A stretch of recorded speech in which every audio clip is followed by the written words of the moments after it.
two souls the same.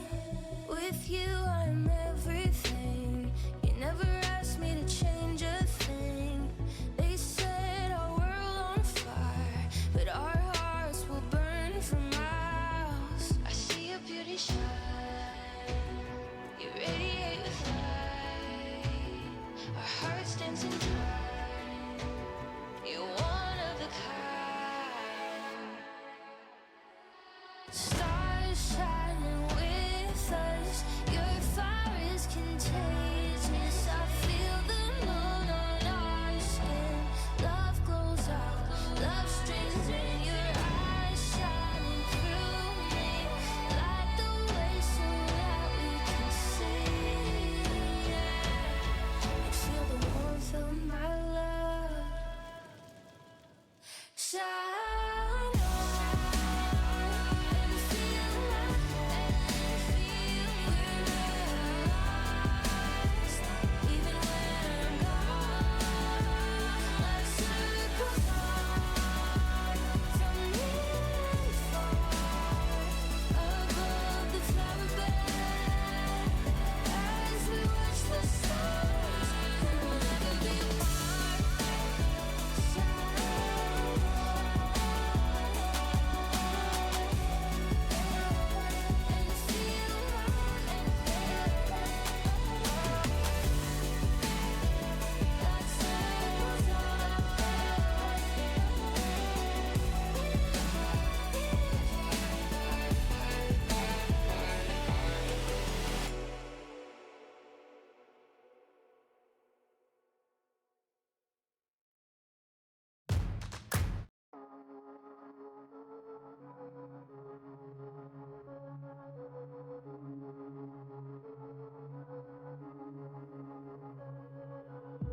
I lied awake for days, counting all the ways I died.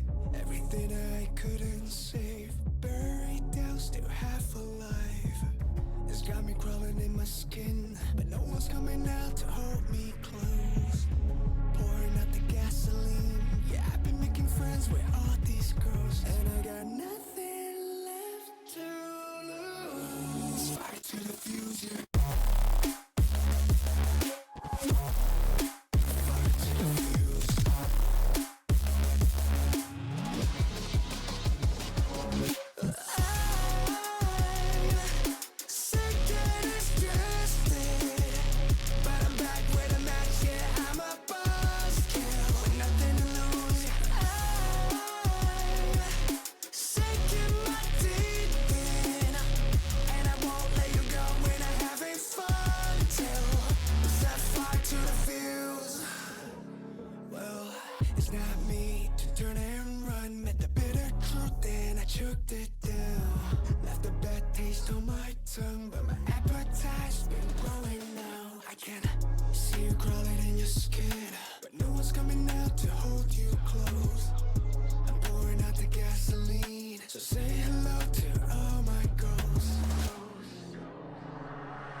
just a story you've been told.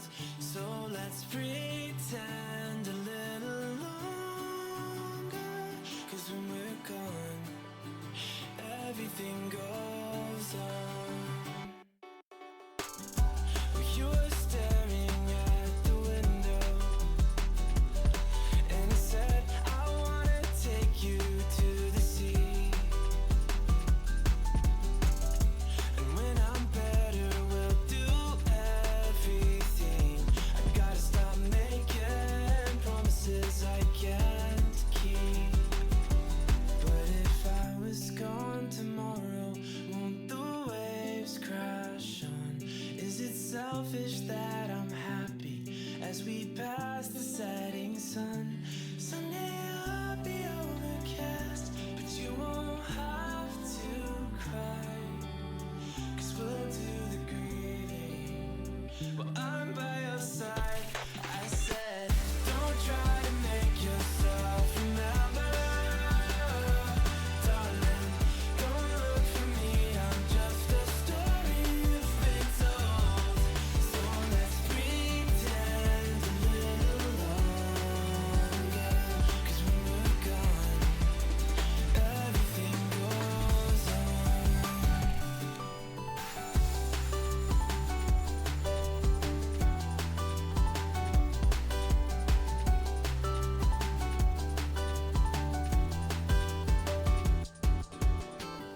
And I'm so scared of getting used to this. All the vines that keep you tethered in your room. Well, someday both of us are leaving here, but for now I'll just bring this sea to you. Will you meet me in the daylight like we did before? Ladies and gentlemen, and everyone in that wonderful Technicolor rainbow in between, welcome to tonight's coverage of the Aegis Executioners League. We're here tonight with Dorado Gaming Iota versus ID Supernova. I'm What2Birdie, and joining me is Quacks once again. How you doing tonight, Quacks? Good. And I think that this is going to be a really interesting series to go through. And I think that these are two incredibly storied orgs. I think before we get into draft, we can talk a little bit about the orgs. Never mind, as we start that, but Nocturne immediately be taken off the table by Iota here. But yeah, Iridescent and Dorado, I believe, are the only two organizations in the entirety of the AEL who have two teams under their massive organization. So I think that that really kind of encompasses their commitment to the AEL and to this tier of League of Legends in general. And so far, both of them have been performing considerably, right? We went to Iridescent Dawn Supernova's sister team last week in BlastCone, where we saw a lot of very interesting strats being pulled out by them, but it was a blast to watch. So I'm hoping that they can at least keep up in T with entertainment with their sister team. And Dorado Gaming, I mean, where do you even begin with this kind of org, right? They've been around the scene for quite a long time. They are essentially the org to beat and the org that a lot of people want to join. And there's good reason for that, right? They put on really good results. They are frequently around the top of the table. I think so far, Iota, they are about 1-1, I believe, and they've shown up really big in a standing, that is relatively competitive, right? With Supernova, you have a Dynasty team, Imperial Gaming are rather good as well, and then Elysium as well, another incredibly storied org. But yeah, as we continue moving on through the draft here, we are just finishing up as Dorado Gaming Iota have started up with a Nocturne Senna Bard, an Iridescent Dawn Supernova. Looks like they are going to be going for an Ivern Aatrox, and I have to imagine maybe targeting the support here. Yeah, a lot of bottom lane bans focused so far, though Senna and Bard taken away by Dorado Gaming. The Ivern, I think, is kind of a surprising ban, in my eyes at least. It's not a champion we've been seeing too much meta-wise at the very least, and Supernova are actually going to take away the way, not wanting to let that one through. They've apparently seen all of the performances in the LEC this weekend. Caps putting on an insane performance on that champion, so not too shocking to see that one taken away. And now Dorado have a lot of pretty good options for first picks here. There's a lot of great potential champions. We were talking about this one before we were on camera. Maokai, highest win rate support currently, I think. Very high win rate jungler, pretty high win rate top laner. Very insane champion overall. That ultimate is just so good. It's hard to argue against it as a first pick. Yeah, absolutely. I mean, Maokai not only provides so much in the support role, but he can provide a lot in the jungle role, even the top lane role if you choose to put him there, that one is a little bit more unconventional. But yeah, like you said, highest win rate support. There's a reason that people are picking this one up. So much objective control, being able to set up vision with those saplings is so crucial. And we're going to continue running the meta picks here as Iridescent Dawn Supernova going to slam down the Karma, which I would imagine is most likely going to go into the mid lane, but keeping up with the theme of flex picks, you know, you never know. And Zach going to be picked up as well. This champion, Brady, I'll let you explain this one and how insane this character is, because I think if I do, I might get a little too heated for the broadcast and the children in the audience. Yeah, Zach is a pretty insane tank right now. He again has that flexibility of going either mid-top or support, not mid-top or support, sorry, jungle top or support.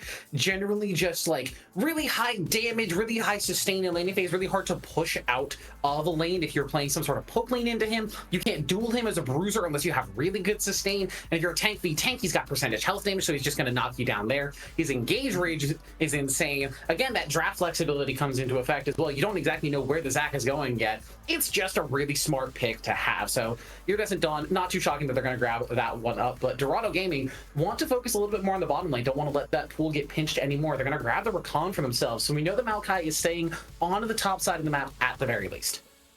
Yeah, absolutely. So Maokai not going to be into the support role, probably going to be in the jungle. And that's a really interesting choice, I feel, from Iridescent Dawn Supernova, giving this Maokai over to Shady Gecko, who is a player that has been around the Plat, Emerald, Diamond scene for a really long time. Really is the player that I'm looking at to be the leader, the main source of shot calling, as is what is kind of expected in the jungle role for competitive for this Iridescent Dawn Supernova squad. I think that the experience of the player is what's going to lead them to higher places.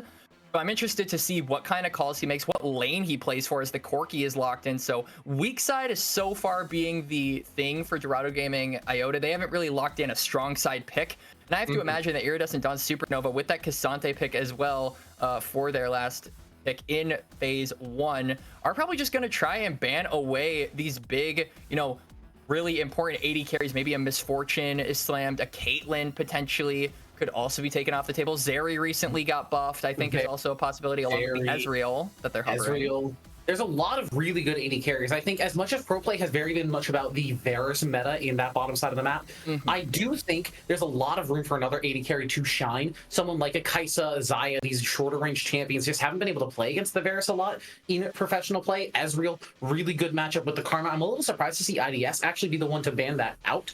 I'm assuming that means they probably want to take this Karma to a solo lane and maybe look for a little bit more engage in their bottom side, but with the Cassante already locked in, I'm not 100% sure where this draft plan is going to go for them. We'll have to see where the rest of their bans are going to focus up. But yeah, Varus, not too shocking to see that one potentially hit the ban list. Again, I think there's a lot of room in bottom lane for champions to expand. You mentioned Misfortune, not one that we see very often, but I would love to see her get picked up, especially with all of the combo power that Dorado Gaming has. Yeah, I think IDS banning away some of the safety picks like the Ezreal, like you said, Caitlyn as well, probably one that might go. Potentially maybe a Xayah. There's a lot of options here, and I think there's potential for some very explosive picks down there. I actually really think the Caitlyn is a good idea. I mean, look at how much lockdown Iridescent Dawn Supernova have drafted for themselves. Zach, Cassante, Karma. In team fights, it's going to be really hard for some of these frontliners to get a move onto this backline Caitlyn, who could just be setting down traps, continuously getting headshots, being allowed to free fire. And yeah, just continuing the trend of banning down 80 carries here for both teams. Xayah taken off the table. Brittany, you were talking about her potentially being a solution for either team here. Now, I have to imagine Dorado Gaming Iota probably just going to ban away another 80 carry here. Make a Caitlyn is a good ban. Misfortune banned away.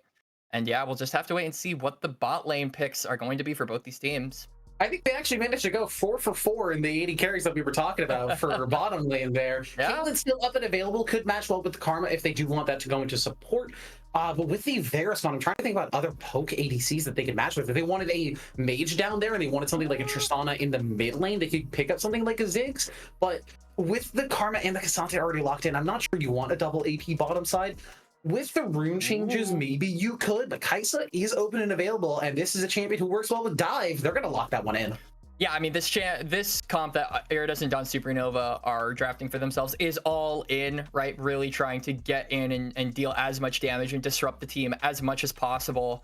And Kai'Sa, you know, fits that theme, right? Going in is forte. I was thinking maybe something like a Zeri was also possible, especially with the recent buffs the champion got. There has been a little bit of talk. We saw Berserker last week get the pentakill on the fast Pikachu lady. But for now, it is just going to be the Kai'Sa and Dorado Gaming Iota keeping up with aggressive 80 carry picks with the Vayne lock-in paired with this Rakan. So, you know, when you were a child and you wanted to like pretend to fight with your dolls and you would just like smash them against each other, like, oh, explosions, violence. That's kind of what these two comps are going to do against each other. They're both going to run headfirst at each other with either the Rakan Maokai engage or the Zac Cassante engage. And whoever's going to come out on top is really going to be a hands down, especially with this last lock-in from Dorado. The Darius slammed down into the potential Cassante. This is very much a roll your face over the keyboard and hope you win kind of draft for Dorado. I wonder how Iridescent Dawn are going to finish up with this last pick. Yeah, I mean, Karma is probably going to go into the support role. Cassiopeia is good here. A lot of engage has been drafted by Dorado Gaming Iota. I think this is a good thing to try and maybe go for some disengage. But I am a little bit worried about Cassio in this early game. Immobile champion that can't opt into those boots immediately, so doesn't have a ton of defense. Especially if this Corki can manage to chunk her out with some of those abilities early on. This would give the Maokai, this would give their jungler a really easy opportunity to just go to this mid lane, really mess with this Cassiopeia, who wants to get ahead early, right? Like a lot of the resources that Cassio needs need to come from early on. So Zac is going to have to look toward this bot side. I think both junglers are actually really going to have to look toward this bot side, right? You have Vayne, Maokai, or sorry, Vayne, Rakan, along with Kai'Sa, Karma. Like, there's so much action going on in this bot lane. I really think whoever comes out on top is going to be able to scale into the game with how much dragon control they'll be getting as well. Yeah, I think the biggest deal for Cassio in my eyes in this matchup is, like you were talking about with the no boots, no Mercury treads. The magic resistance against Corki itself is really good, and making sure that you're safe with the extra tenacity against Maokai, such a blessing for mid laners. But like you said, without the ability to pick up those boots early on into the game, or even at all in Cassio's case, you can't really have that extra bit of safety. So I think the flash and maybe even a ghost or a teleport cooldown are going to be really key things to look out for as we start to get into the game. But before we hop into the game, I do want to take us over to our predictions really quickly, because these are neck and neck. I think this is the closest predictions we've seen so far. We haven't had that many predictions come up just yet, but 59-41 is pretty dang close. And if you look at some of our highlighted predictions, I'm seeing 2 1s, I'm seeing 2 0s, and I'm seeing it for both sides. Yeah, absolutely. I mean, a lot of variation in opinions here, and I think that both of them are, you know, warranted. I think that it really could be anyone's series. Particularly, I think that what really stands out for both of these teams is that they're organizations, right? They have coaches, they have people behind the scenes backing them up, making sure that they know each of the teams they're playing, their strengths, their weaknesses, what they're good at, what they're not good at, and really trying to exploit them. So there is a lot more to delve into a series like this because there is that added layer to both of these organizations.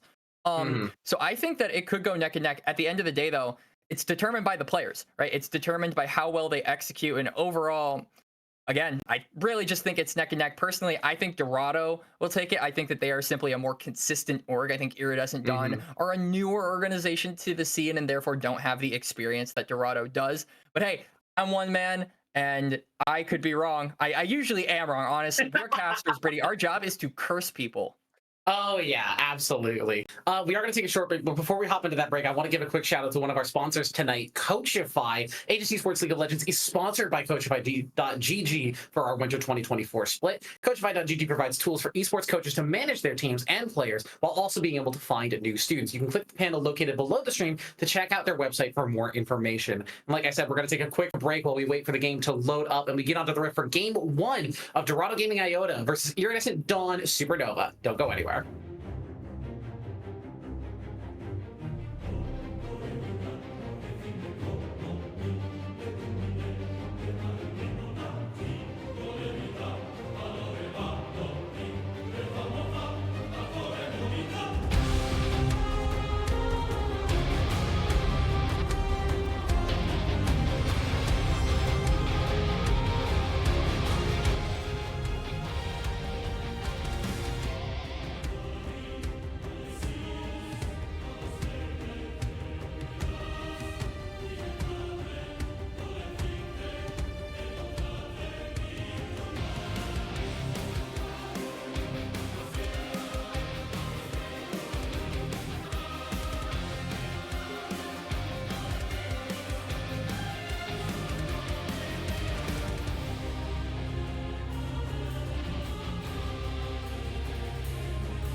Welcome back, everybody. We're here for game one of Dorado Gaming Iota versus Iridescent Dawn Supernova. After a pretty exciting draft, we've got a little bit of ooga booga action going on all sides. We're already here on the Rift, getting loaded in.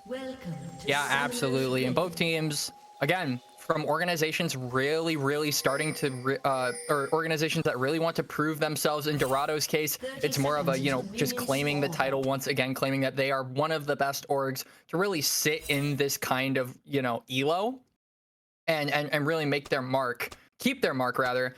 And for Iridescent Dawn, it's a team trying to, sort of upset the balance of Dorado being a favored team in a lot of these matchups, saying that they are a new org, they came here to play, and they're going to take it seriously.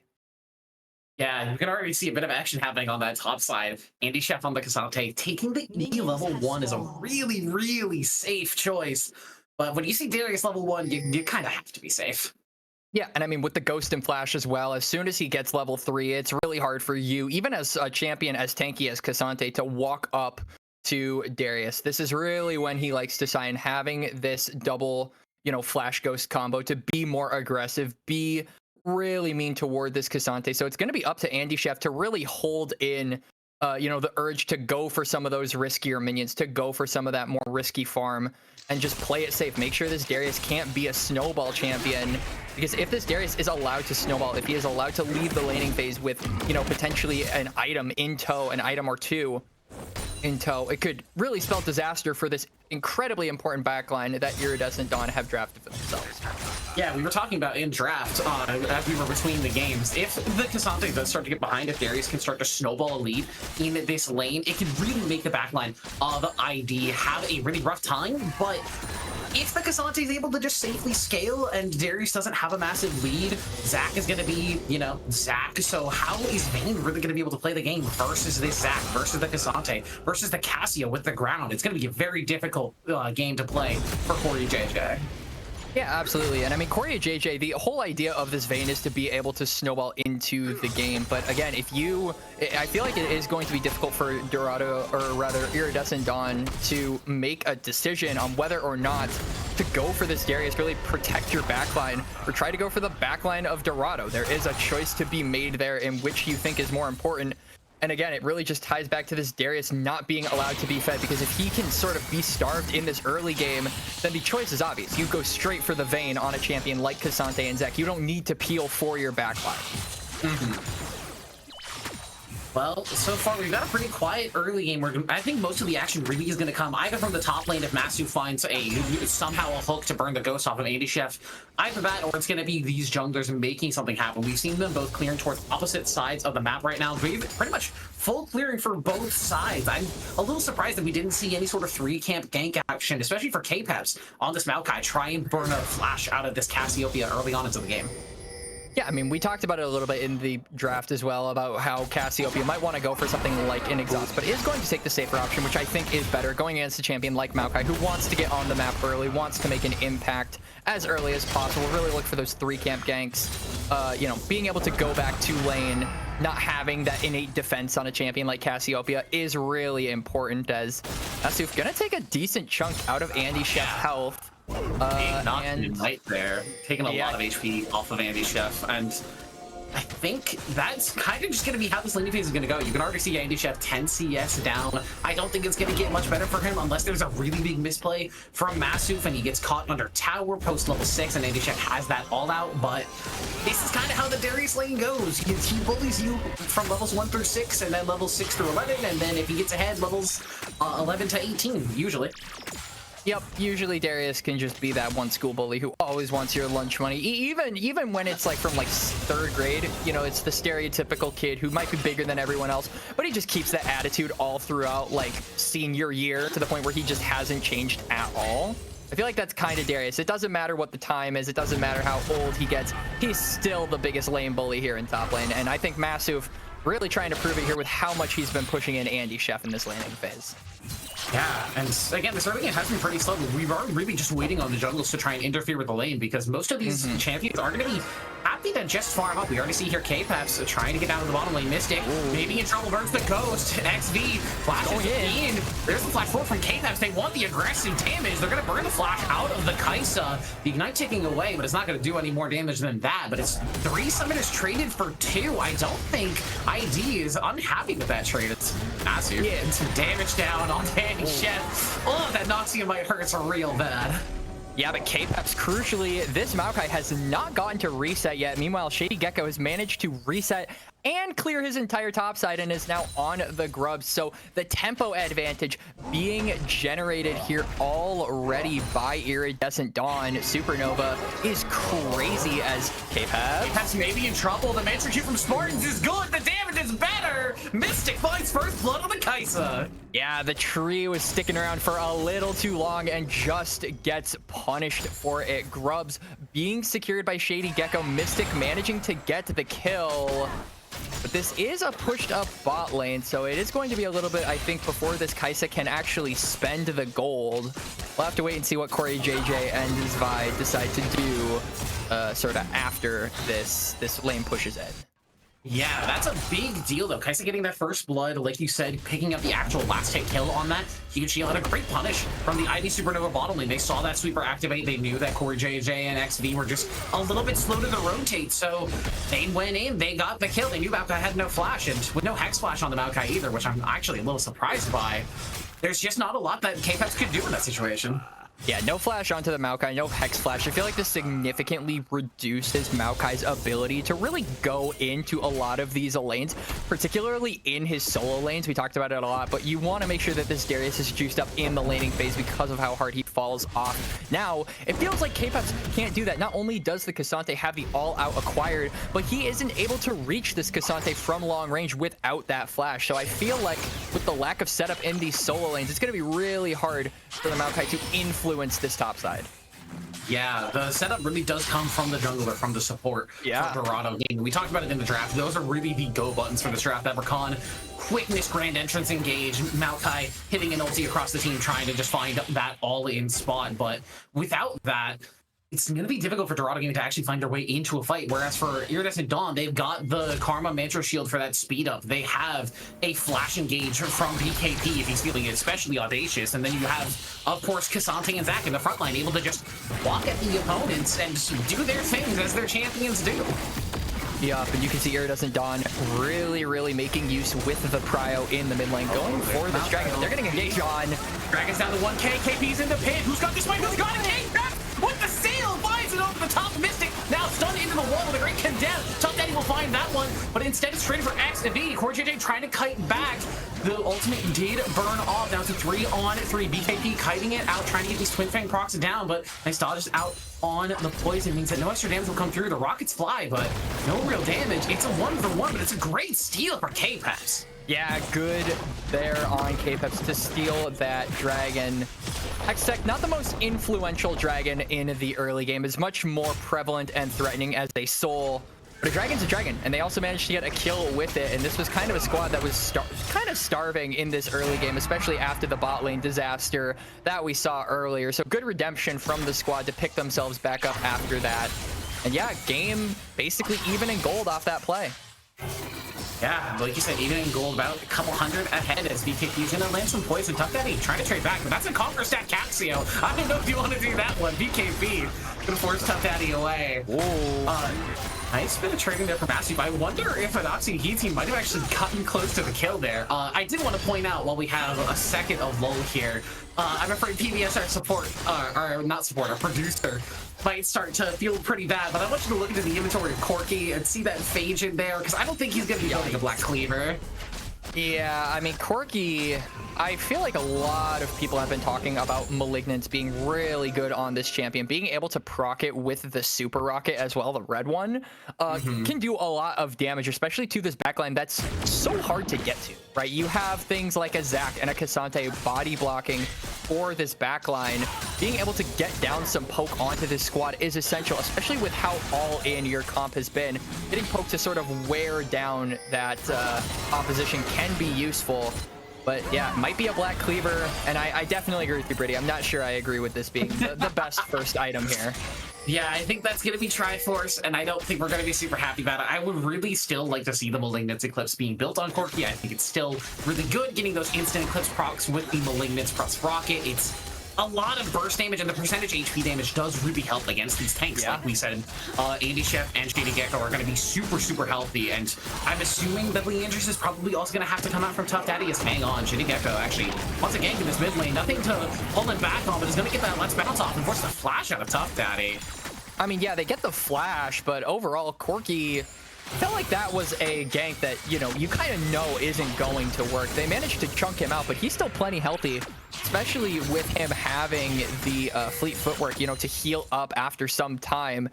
As Corki loses the flash, but still has plenty of escape built into his kit. Just has to play a little bit careful. Oh, and Chef, he's gonna get that unstoppable under the turret. He's going all out. A nice unstoppable to get away from that pole. Darius is gonna heal up, and he's got the anti-heal. There's the dunk. Where's the damage? Andy Chef is gonna get rooted up by Kane Peps. The jungle assist. Massive will pick up his first kill of the game. Yup, and now we're seeing the, you know, consequences of Andy Chef going for that Bramble Vest. Sure, you get the extra defense, but going all out literally onto this Darius, you're never going to win that one-for-one trade. K-Peps, I feel, was sort of just there to, you know, stun up the Cassante. I really feel like Massive takes that win, even if the jungler doesn't show up, just because he doesn't have any damage items. He is all opting for defense here on this early game. Yeah, it would definitely would have been a little bit closer. Maybe Andy Chef can look for some sort of outplay with mobility. Yes. Oh, BKB. Yeah, that's the Cassio trade pattern right there. But yeah, with the Ramble Vest inventory, it's going to deny some of the healing from the Darius off of that Q. It's not an awful pickup, but now that Darius is going to be so far ahead in terms of itemization, I don't see any universe where Andy Chef can find another trade like that. That really was his opportunity to find the outplay. Yeah, and now with first items being completed, Mystic having the new and improved Kraken Slayer up and available here for this bot lane, as well as Shady Gecko going for the Sunfire. Not sure I agree with this choice. I feel like a lot of these tank junglers that can build that item really just want to get the Bombi Cinder and then go into another item, but we'll have to wait and see what he does with it, as Dragon going to be spawning in about 30 seconds here. You can see how much Dorado Gaming want to play around this, how much vision they have established in this bot lane river. So we'll have to see if that pays off here. Yeah, it is an Infernal Dragon for the next spawn. I think both of these teams do really want those extra offensive stats. It was a pretty big loss. I know you said that it's not super influential in the early game, but the mid and late game stats that the Hextech Dragon on its own does provide is really, really valuable. So I don't think we'll be seeing either side try to give up this particular dragon as the Infernal does spawn. Shady Gecko and BKP were on a ward. I think they saw it despawn, but now Tough Daddy gonna clear that ward out. Shady Gecko is gonna get spotted, pull back onto the ward. Tough Daddy does have package though. I don't think he's feeling any threat. Oh, hang on. Massive is gonna get the poke onto BKP. The package did not get back. It's a nice stun. Shady Gecko's gonna try and fly another here.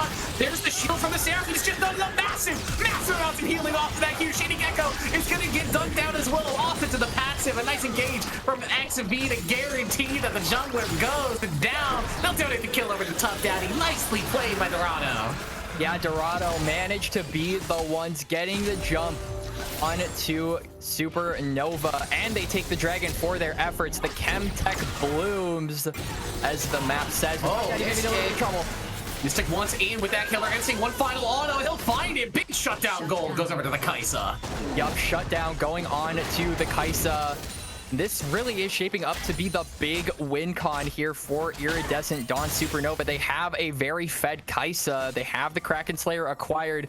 And I like that play from Mystic. Really shows that he knows the limits of this champion, the damage capabilities of the Kaisa. And I think if you're able to play around this pick with the player knowing how the champ works, it could be a very, very good combo that could get them far in this game one. As you can see, they are pivoting toward this Herald, and they have no intention of stopping. They are just going to take it uncontested. Yeah, I know. I'm gonna call out a little bit of support bias here. I know Spartans has a lead on this Karma and is trying to play aggressive, but I really don't like the Zazats and the Malignance build on support if they're gonna actually take the flash off of Mesu right there. I don't like this particular build for support Karma. I don't think you have the money and the income to really make it work. I really do prefer just like charging and supercharging your Kaisa, especially when she's already got so much gold in this early game. You go for the Ardent Sensor, you go for a Mikhail's to make sure that she's going to stay alive. You just keep her on the front line, healthy and aggressive when she does dive into that back line. Yeah, absolutely. I feel like Karma, you can have her as a damage dealer, but especially with Mystic being so ahead, this Kaisa being such a threat to Dorado Gaming, really the only big threat I would feel against Dorado Gaming, you got to make sure that this pick is safe. You got to make sure that they are the ones staying alive through the team fight, able to dish out so much damage. And yeah, like you said, Brady, I feel like damage Karma will take away from that.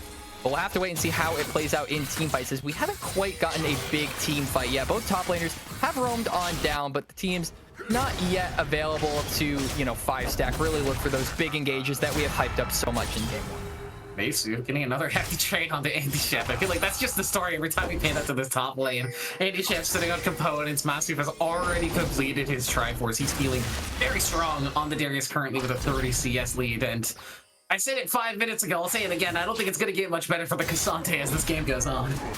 Yeah, absolutely. But I think Cassante does have a lot of uses, particularly being able to use that all-out on threats like Maysuf or Tough Daddy, who want to get in and just be able to take them out of the fight. That will always be a useful item, or a useful ult as Andy Chef. Oh, not Andy Chef. Shady Gecko with the driving skills. Nice smite, but the turret will still go down. It's 3 jumps to 3, so they did get some of that true damage, and that's first turret going over to the Zac and the Cassia. You're pretty happy with that one.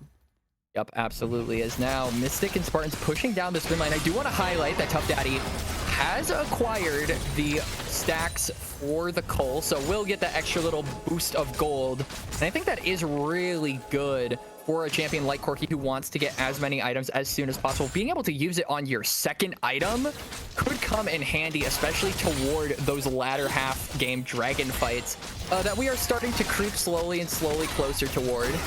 And ooh, an engage in the mid. Ooh, nice sidestep by Mystic, but it's a good condemn. Corey doesn't want to keep going. He's going to eat a little bit of poke from the Spartans, but Mystic losing half his HP in that exchange. That felt like he played fairly well. That's not spelling the greatest signs for this ID Supernova bottom lane. Yeah, I mean, the Vayne, Corey JJ has picked up the Blade of the Ruined King, so that is always going to be, you know, the bane of early game items. A really good item to use if you want to trade toward that mid game. Really want to spike toward that, you know, first, second item, which Vayne typically does, right? First to second item is when this champion starts to get really oppressive. And yeah, we saw it in that trade, like you said, Britty. Yeah, with the dragon spawning in just about 45 seconds. The overlay is lying to you a little bit. It is not, in fact, a second Infernal Dragon. It is going to be the Chemtech Drake this time around. The extra tenacity and heal and shield power, I think, is pretty useful for both of these teams, even if the soul completion itself isn't the best, as people have argued since this dragon has come back into the game. But I think it probably will still be a dragon that ID Supernova will want to fight over, just to make sure that they don't go straight to soul point. I mean, I think ID Supernova can really benefit from a Chemtech Dragon, especially a champion like Zac, who can get so low at times, but heals so much. Having that extra survivability while at low HP can make this front line so much more opposing and completely remove the lead that Masuf has gotten in this top lane by just simply making this Cassante unkillable. As you can see, yeah, like you said, Brady, they really wanted Andy Chef making his way toward the bot side, going for the TP. Yeah, that's a teleport committed. They are going to be looking to try and fight it, but they're a bit split right now. Andy Chef, he's on that flank. They're going to get that blast cone pop, so they'll get full vision as Massive, maybe actually a little bit too far forward here. The Ghost is on its right at the end to cancel out the elastic slingshot, but now maybe still in trouble. He's got to engage on the backside, though. XV finding his way in. It's a nice 2-minute stun from BKP, but can they do anything with it? There's the all over the wall. Get XV out in the fight. Shady Gecko still fighting on the front. They will pick up Massive for shutdown, but it's straight to 1-for-1. Spartans has gone down. It goes down. Andy Chef, Cassante, moment. K-Pap's now in trouble, trying to flag away. Tough Daddy, Mystic trying to flash forward to try and get aggressive on that fight, but he can't find his way out. He'll manage to make his way out. Mystic gets engaged back up, but K-Pap's is all on his load. And some Tough Daddy trying to blow some rockets down over the top, but it's not enough damage. Zac respawns, and it's ID Supernova with a great team fight. And the displacement from ID Supernova, we talked about it in draft, Britty, how well this comp can split up a team. And a very solid Dorado Gaming squad that was all bunched up together just got completely picked off one by one as the fight continued. And just like that, Supernova managed to claw their way back into this game. A shaky early game with the Dragons going the way of Dorado, but they managed to get one of their own and get a team fight with it.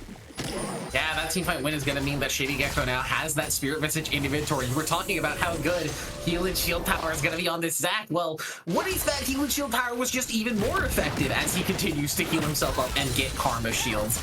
And now with that extra item in inventory, the Zac is just, he's such a menace and a threat. I still don't like the full completion of the Sunfire. I think, like you said earlier, sitting on the bombies might be better as hang on Masu. Potentially in trouble, has the flash, but doesn't have any access to the go. So I think he is just going to try and walk this one out. As Aegis is actually walking away as they see the rotate coming through. It's a massive heal from Massive onto 2 with that Q. K-Mass now gets the engage on. Nice unstoppable from Andy Chef, but the dunk already came through. He's going to bleed out. Spartans will be the next to fall. It's a double kill for Massive. You thought he was in trouble, but he's the one bringing the trouble.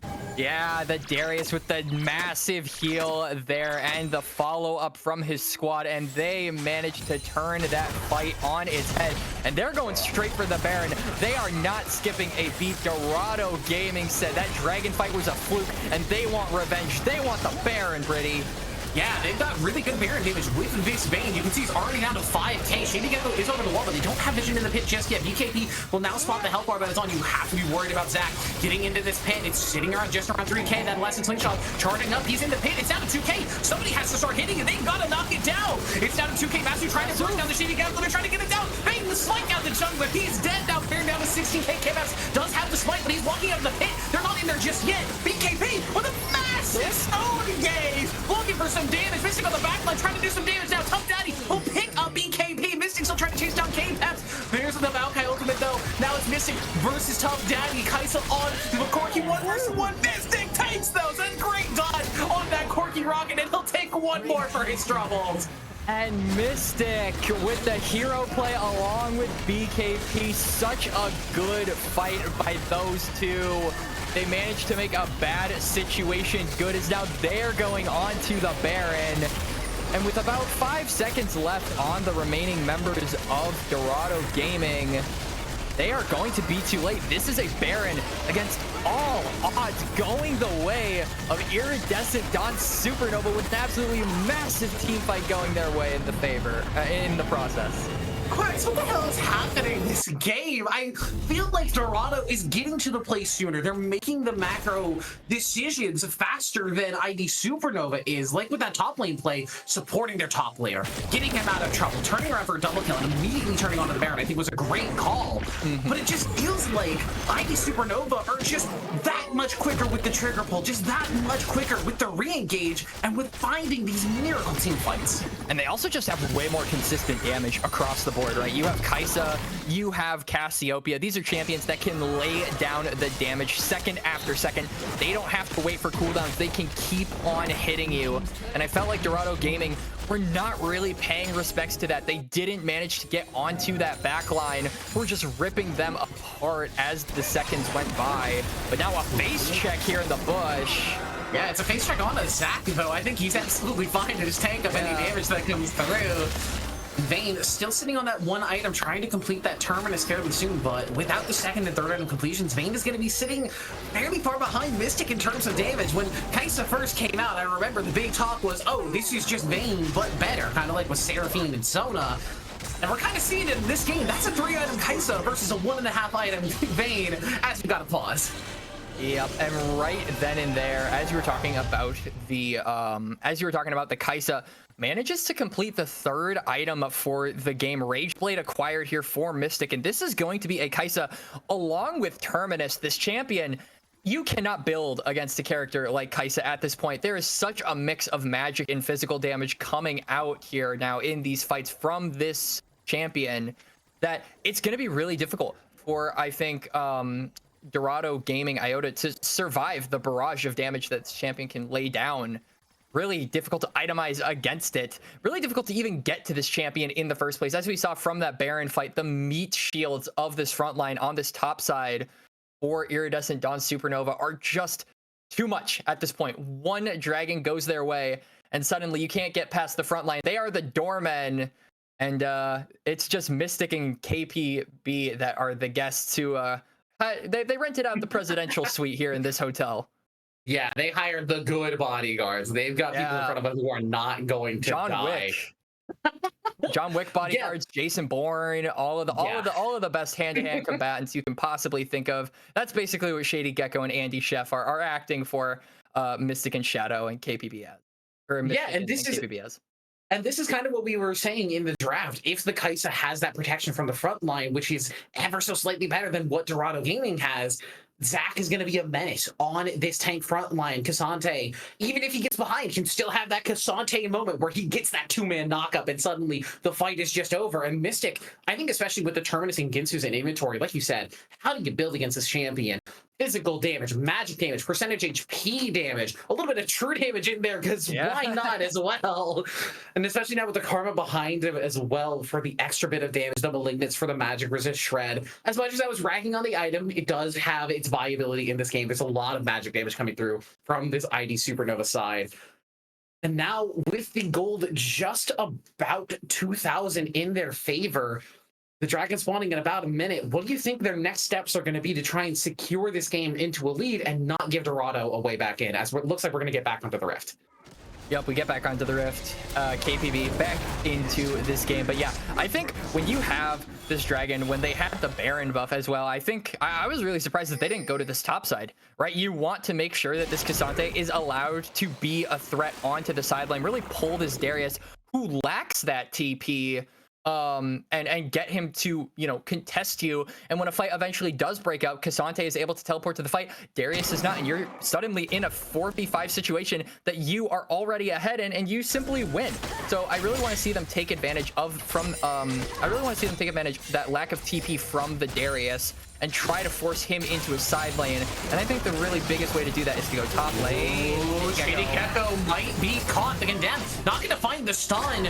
Shady Gecko might be able to keep his life. No, it's going to pop that passive, massive true damage prompted from poor JJ. XP wants his engaging, but it's just not the BKB. Where's the damage? Where's the follow? Here's the package. On the back, but top that he's trying to find the damage. Shady Gecko still alive. Just a little bit longer. Massive finds the dunk on the one, but the health bars are so low. BKB's on the back line. Mystic she's in over the wall with the Cassante ulti, and it's just K-Pets. This Kai'Sa does too much damage. Running up under tower, but it does not matter. Mystic with a huge amount of damage in the team fight. It's an ace for ID Supernova. And I really want to highlight Andy Chef in that fight. Mystic was laying down the damage, but that all out allowing the Kai'Sa to get to a better position over that Raptor pit made it so difficult for any of the remaining members of Dorado Gaming to follow up on that fight, to get to their teammate who had been abducted by the Cassante, just completely moving locations, and they were not expecting it. And now they broke the turret. They are in the base. They're forced to run away because of low health bars, but they're also going to take the Dragon Britty, and it is Iridescent Dawn Supernova written all over this late game here in game one. Yeah, second Chemtech Dragon picked up about 4,500 gold now in their pockets. Kai'Sa getting so much money off the back of the team fight. I have to assume it's probably close to a third item completed. Yeah, 2 components in inventory that we're looking to get towards that Nationals 2. Because, you know, more mixed damage from the Kai'Sa, because why not? You wanted to itemize against me? You just can't. You simply cannot. Yeah, absolutely. Itemizing against this Kai'Sa is very, very difficult, especially when the only real tank on Dorado Gaming, Iota, the Maokai, has really not seen a ton of action in this late game. It feels like this pick has been really the butt of every single engage that Dorado Gaming Iota have tried to go for. There just hasn't been the follow-up. The amount of disruption on this Iridescent Dawn Supernova squad has really left the frontliners of Dorado Gaming Iota completely isolated when they initially tried to engage these fight, and just hung out to dry. So as a result, this Maokai only has 2 items. This champion is completely cut off, I think, from trying to build against this Kai'Sa, and they're just gonna have to hope for a pick at that point.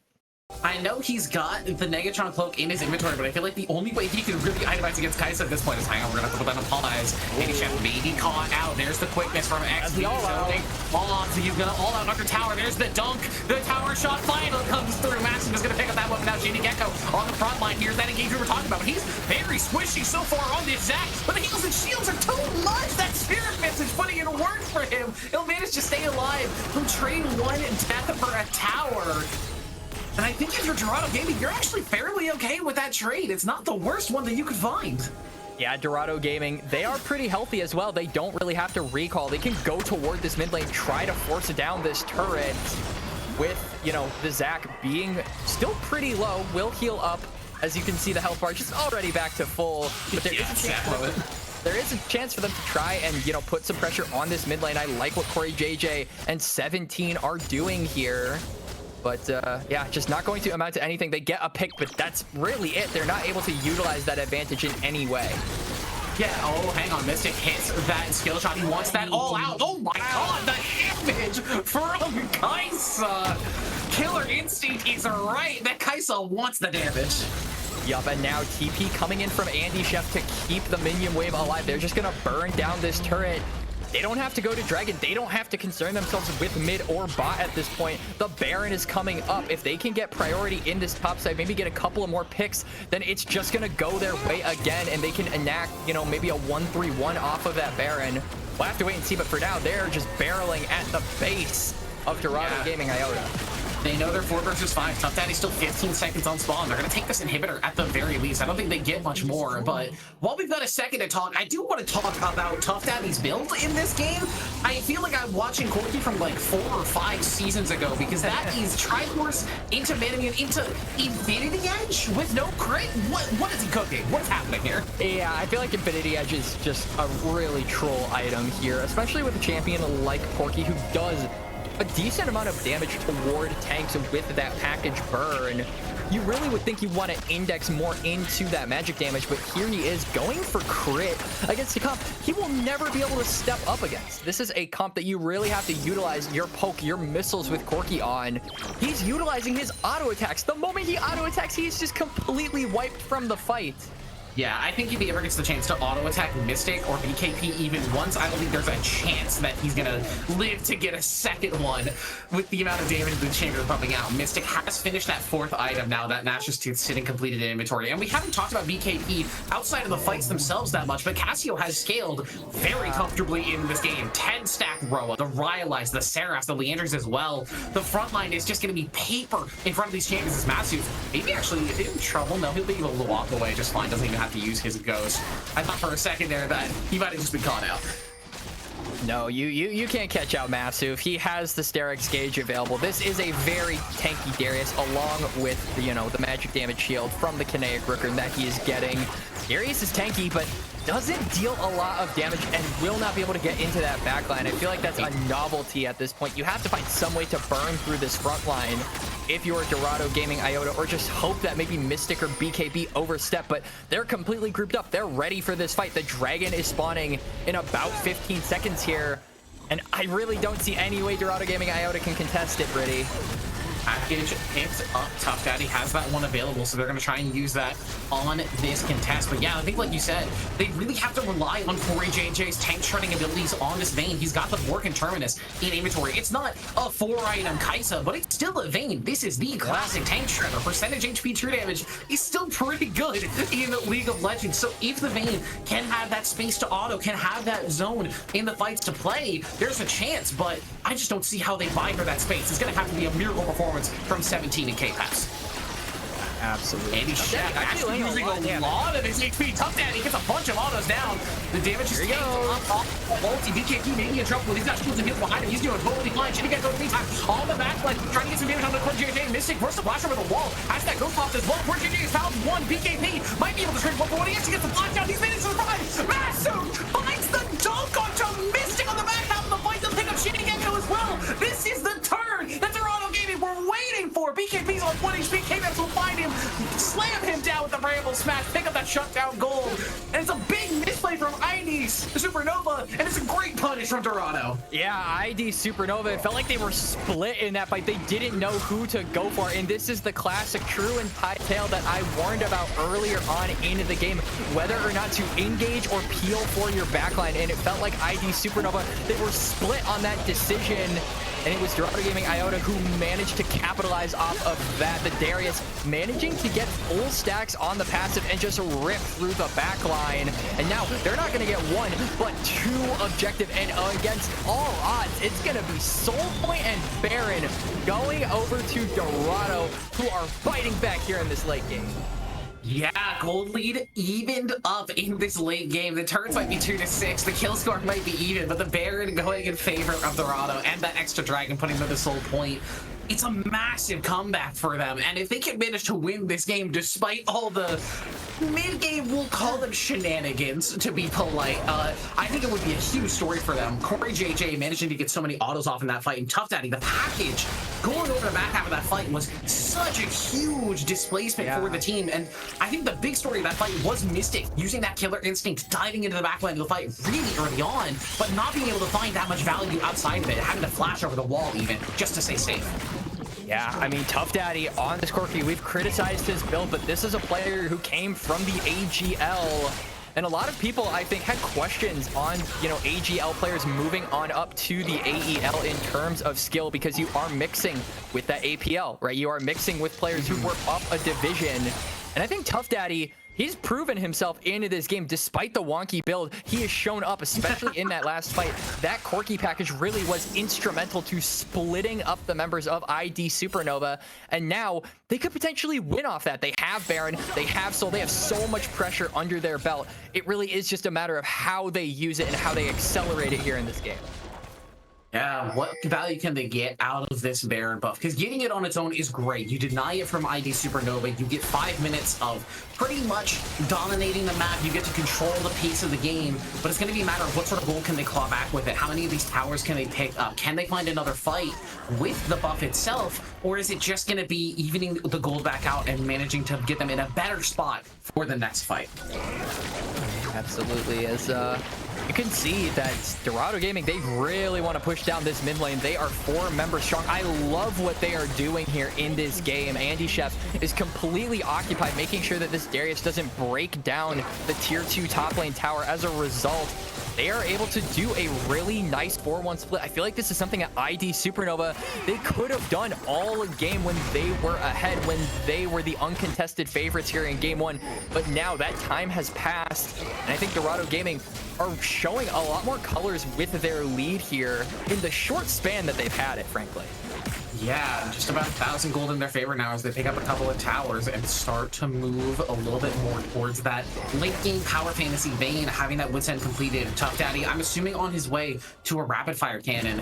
Hey, Peps, finally having that third item completed. This is going to make this Maokai so much tankier. Like you said, that Kanik Rookern, such a valuable item. You can see 3 of them in this game for Dorado. Even the support of 17 picking that one up for himself, just to make sure that they're not getting as much magic as a shred from BKP, from Mystic, and from Spartans.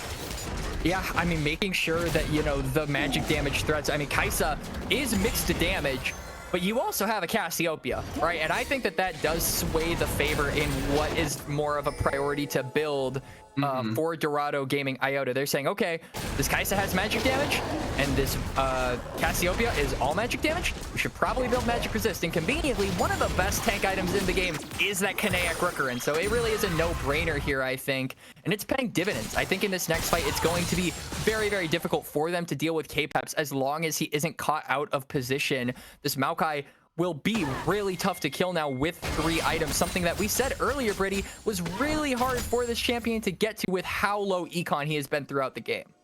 Yeah, I'm not 100% certain on all the new build paths for all the new items yet. I see I think it's called the Tunneler and the Heartbound Axe in Vane's inventory. I don't think that builds into Titanic Hydra, but I'm trying to remember what exactly that does build into. I think that is actually a Titanic Hydra for the Vane. You know, provides a little bit of extra tankiness. Actually, it's Hexplate. The Hexplate. That is an interesting item. I mean, it does give you a little bit of extra tankiness and some attack speed on your ultimate, something that we've touched on is incredibly important to have with that max HP true damage that Vane has, you know, that tank shredding that she has. It could help. We'll just have to wait and see if Iridescent on Supernova, they notice it and just try to blitz for the Vane, because that has to be their play at this point. Really making sure that this Vane can't just free fire. JD Gecko tries to get the elastic slingshot. K-Peps. They got him. Just for a bit of self-heal. They'll be able to walk away. Corey JJ is going to pop that ultimate. Andy Chef and K-Peps having a little 1v1 on the sideline here over the wall from that all up. But I'm not the one you want to bring into. BKP with a massive 2-man stun. All of that. Tough Daddy is super low. It has to use the package just to get out of the fight.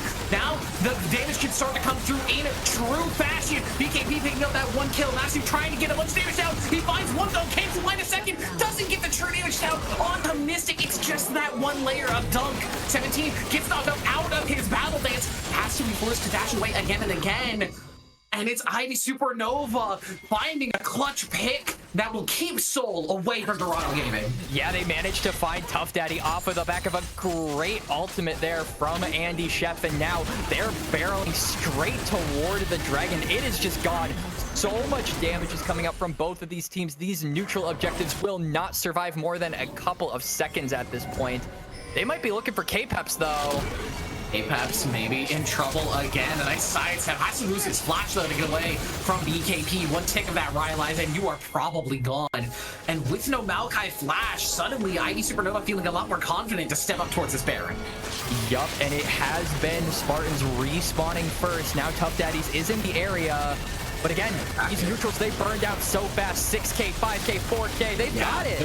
No package, no TP for Tough Daddy means that it's just the free Baron tank. The Maokai element is going to come over the top. Maybe they can pick up Andy Chef without the all-out, but they don't even have the damage to pick him up. It's just going to be all 5 members of Iridescent Dawn walking away for free. Yup. And we are nearly 40 minutes into this game, ladies and gentlemen. And every day in AEO is a banger. Yeah, it has been a back and forth for the ages. Both teams coming up so big at certain points in the game. But I do think that it's going to conclude soon. You see that dragon spawning in about 4 minutes here, a little bit of a ways away. So now I think both teams are just thinking about getting those last couple of items, trying to get any kind of gold they can scrape by. This is the point in any of those cooking shows like MasterChef where the chef says 5 minutes left or 1 minute left and everyone is just scrambling. The camera is cutting super rapidly. That is the moment, I think, for these players. That's what they're experiencing. Just trying to get anything out onto the rift, any items, any advantages they can possibly get, because soon time will be up. Soon it'll all pay off in a big climactic fight. And I am personally, Brittany, I am all here for it. A big fight ending the game. I wouldn't have it any other way. Yeah, this is how League of Legends was supposed to be played. Every game, 40 minutes long, forced to the end, the maximum amount of elemental dragons picked up from both sides. Score JJ and 17 here are just going to be waiting in the mid lane. Oh, those Kaisa missiles do quite a bit of damage, and especially with the percentage HP pops from Mystic on that plasma passive. I think Corey JJ is really going to be feeling the pain if Kaisa ever gets to auto this vein. Yeah, absolutely. As 17 just gonna step up to, you know, take down the ward. A little bit risky. Again, every micro movement really mattering in this game.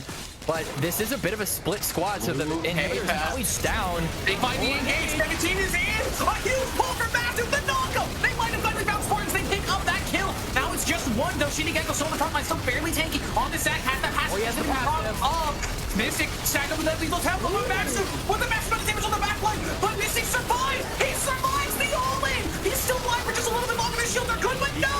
Corey J is better. It's a triple kill for the main. Mystic finds Massive, but it's too little too late. And they managed to win the fight, but there are no objectives to be had. The waves are all pushing in towards Dorado Gaming Iota's base. You have 40 seconds on the death timers of the primary carries, but there's only about a 20-second respawn on this Karma. So despite the win, despite Dorado Gaming Iota coming out on top in this exchange, I'm not sure they're going to be able to do a lot with it, Brittany. As you can see, BKB potentially looking for a flank onto them.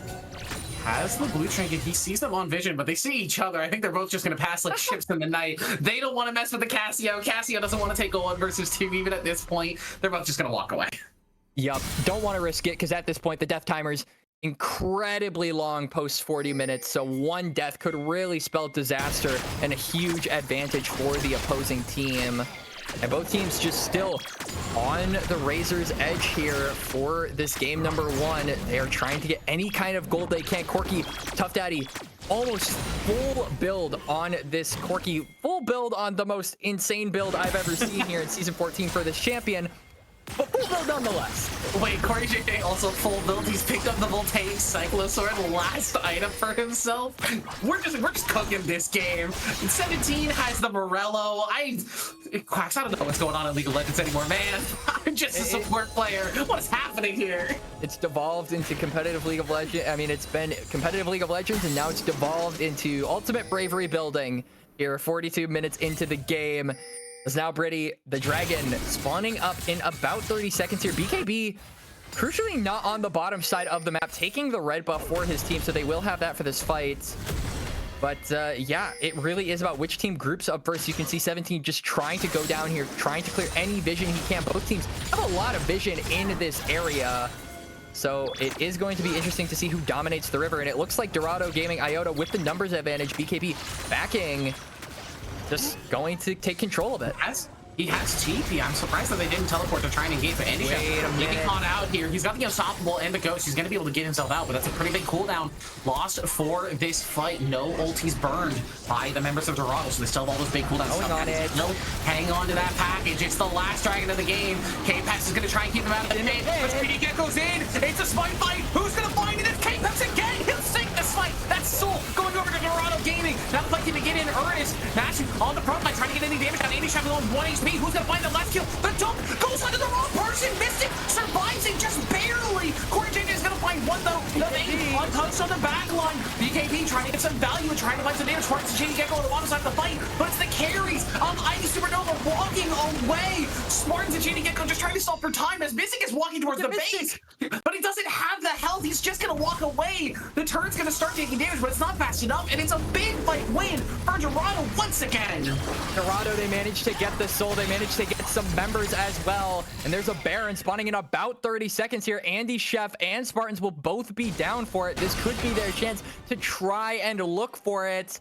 But with the members just going into the base, just leaving the base rather, and the waves still being pushed into their own base, it is really risky to look that far up with how little vision they have of that river. There's practically no blue wards around this entire area, so they're walking in completely blind. They have to play it safe. Yeah, I mean, at this stage of the game, the respawns are so long. Yeah. You have to be so careful with every play you make. 17, maybe caught out. He's playing Recon, though. He's fairly mobile as K-Pax. Shady Gecko doesn't found Mystic. Mystic's on the back line. Shady Gecko's going to get picked up by Tough Daddy as well. They're chasing down the Kaisa. She's got the Ghost on. She's going to be able to walk away just fine. But that's a huge pick onto the jungler. The Baron is small. Poor JJ, though, want a little bit more. He's got that Hexblade on the Bork. He's looking for some action, but yeah, Casio just says no. But with the jungler gone for another 50 seconds, that has to be Baron for Dorado. Yeah, they are going to go for the Baron. Mystic crucially recalling. I feel like this could be a good chance for them to look for a choke onto them. They have members on both sides of this river to maybe look to try and constrict this Dorado Gaming Iota squad, but this Baron is burning down so fast. I don't think they're going to be able to do it. Yeah, if they're taking a fight, it's after the Baron is already gone. At 17, looking for an engage, gets the knock up on the BK, but there's no follow-up just yet. Massey finds the dunk on the Spartan. They'll pick up the support for free alongside that Baron. Dorado Gaming fully in control of the game at this point. Dorado Gaming basically have everything they need. They have the Baron.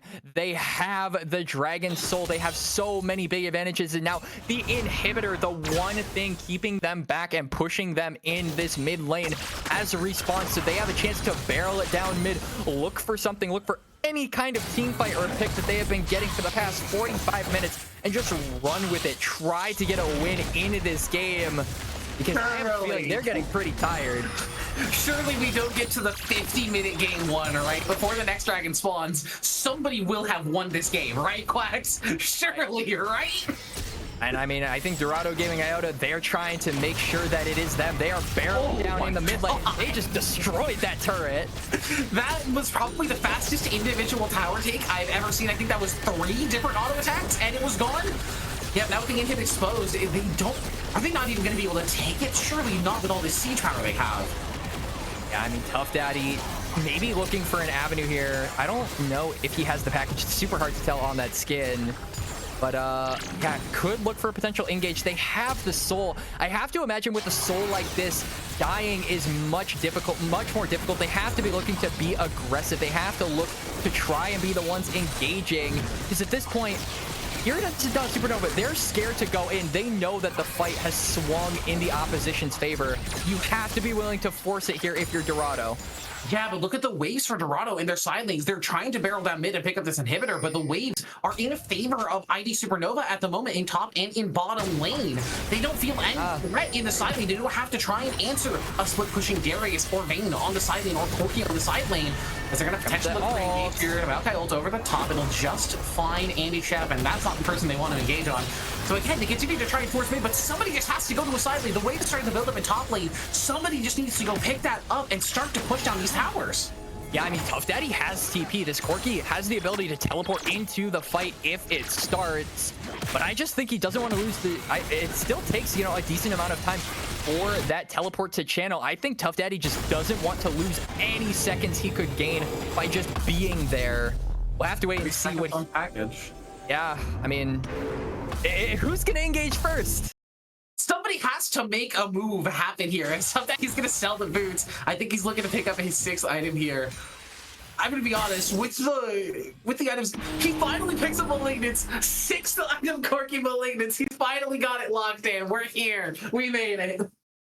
Yeah, and package going. I mean, he needs package at this right point there. to move. He's going to be able to lock that one in with the home guards. Dragon not up for 55 seconds though, so I think he might just sit in base and delay it until that fight gets a bit closer. His team has enough wave clear and enough safety that they shouldn't be a threat just yet. I imagine around the 30-second mark, he'll probably grab it and teleport into the fight, but as long as the fight doesn't start before then for Dorado, they're feeling fine.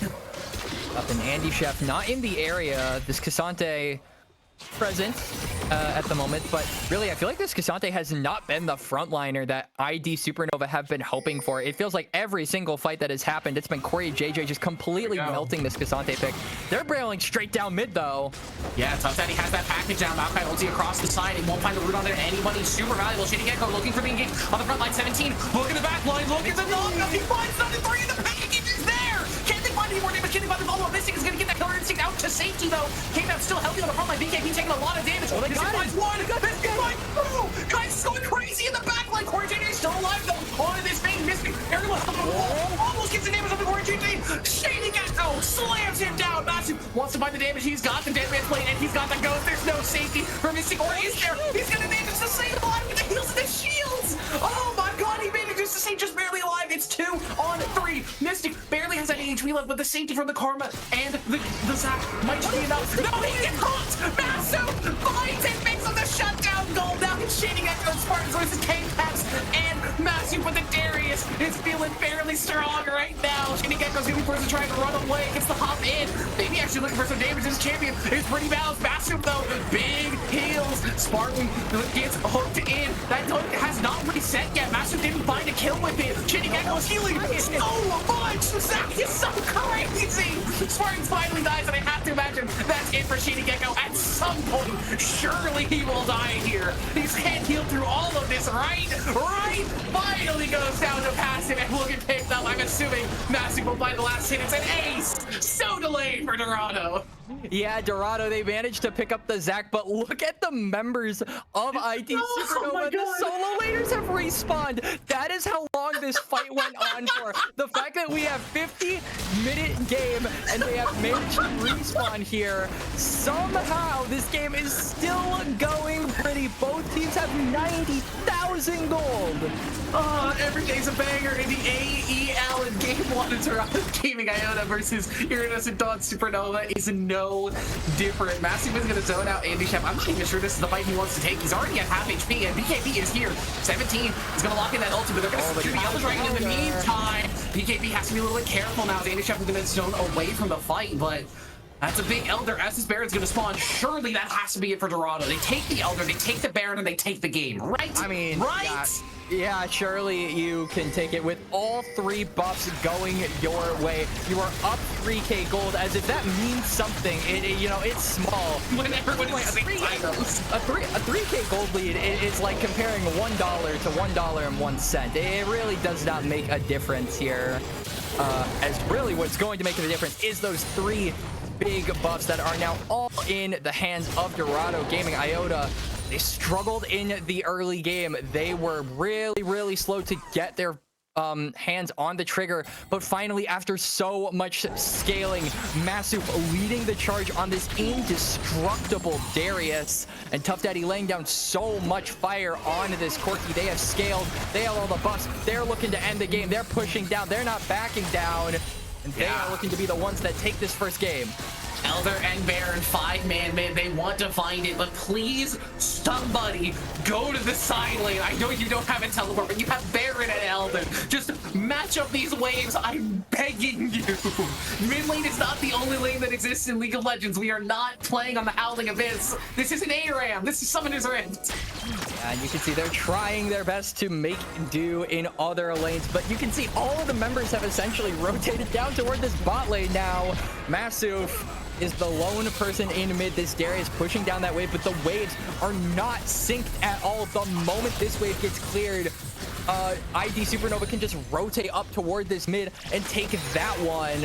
It's huge mismanagement coming out here from Dorado Gaming, Iota. Both teams really just need that one extra little inch. Okay, Paps wants that engage. Spartans maybe in trouble. Andy is going to take it up for his teammate, but now 17 under the back line gets caught all out. Andy Chef forced to burn that cooldown. And oh, hey, Corey JJ trying to get onto the front line. There's that Elder Dragon execute. He finds one. Spartans has gone down. Now it's 5 versus 4. BKB and Andy Chef still alive on the front line, but oh my god, the damage from Corey JJ. Andy Chef barely gets back to the back line, but they can't up the bait. Mystic is now untouched. Andy Chef is going to get out of all out now. It's 4 versus 4.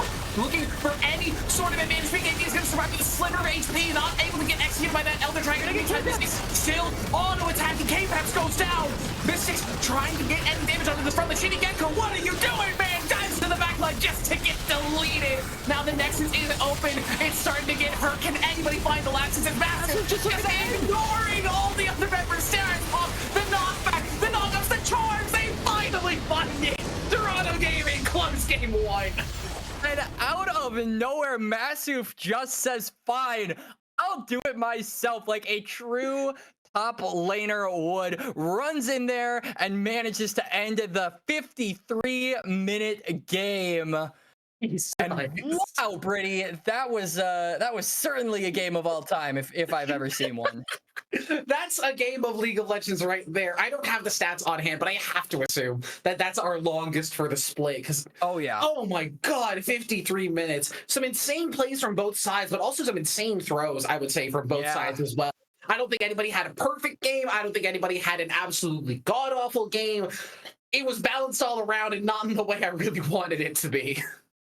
Yeah, for sure. And it really felt like ID Supernova had this game in their clutches, at least for the first 20 minutes. It felt like it was all over for Dorado Gaming, Iota. Iridescent Dawn, they were breaking down the base. They got the inhibitor, but just out of nowhere, so many team fight mistakes, so many blunders, so many splits where you should have been peeling for your backline and ended up engaging instead. It really just felt like the team was split in decision making toward that mid game. And the moment that Dorado Gaming Iota managed to get 1 or 2 team fights, they just ran away with a lead. Not necessarily ran away, they more like trundled along, like trudged very slowly at sloth level speed. Yeah. But nonetheless, it was Dorado Gaming Iota who came out on top. They managed to turn the game around after such a rough early game and take game 1 in this series, really just cementing that this org is capable of some insane things, both throwing and persevering. Yeah, they certainly played it for the fans. 50 minutes game 1 finally ends in favor of Dorado Gaming Iota. We're going to take a short break for our sanity and for yours while we get prepped for game 2. Don't go anywhere. We'll be right back.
We are back here in the draft for game 2 of Dorado Gaming Iota versus ID Supernova. If you missed the last game, you missed a hell of a performance. A 53-minute banger that ended with Dorado Gaming taking game 1. Teams are maintaining their same sides coming into the draft for game 2, and we are a little bit late to the draft, so the bans have already fired away.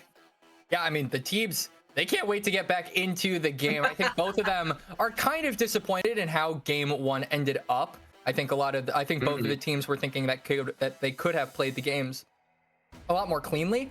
And I kind of share that sentiment. I think that a lot of the stuff that they did was good, but there was also an equal amount of mistakes, I feel. And I think both teams really hungry to try and correct those here in game 2. And Dorado Gaming Iota gonna fire away here.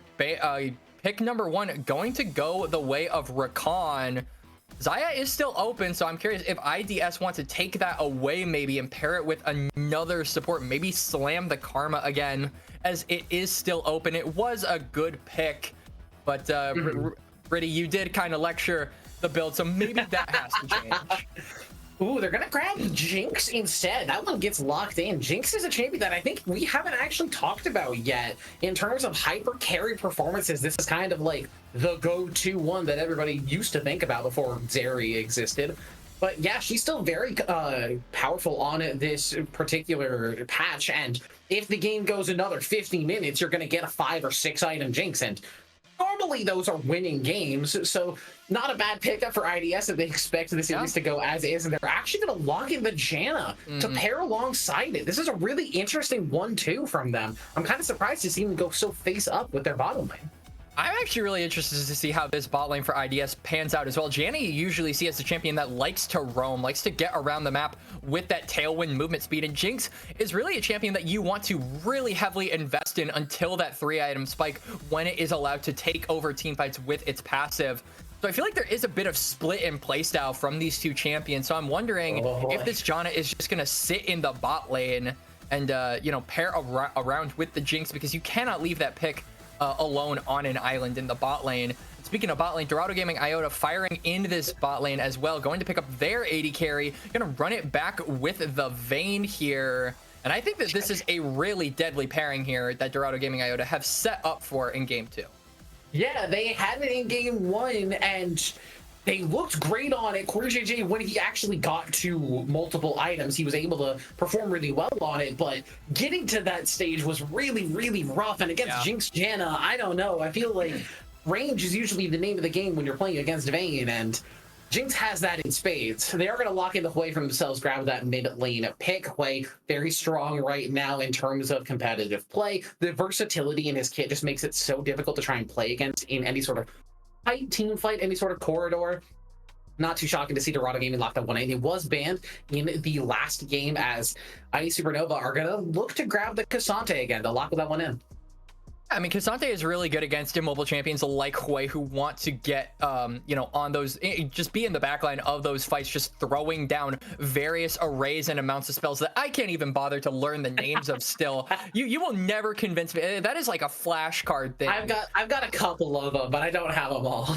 Yeah, as I like the Cassante pick here. It is especially good blind. This is a champion that really operates well when you don't know the enemy team's top lane pick. And I have to imagine ID Supernova really going to try and make sure this Cassante is as comfortable as possible and just take away those top lane picks. Darius taken away.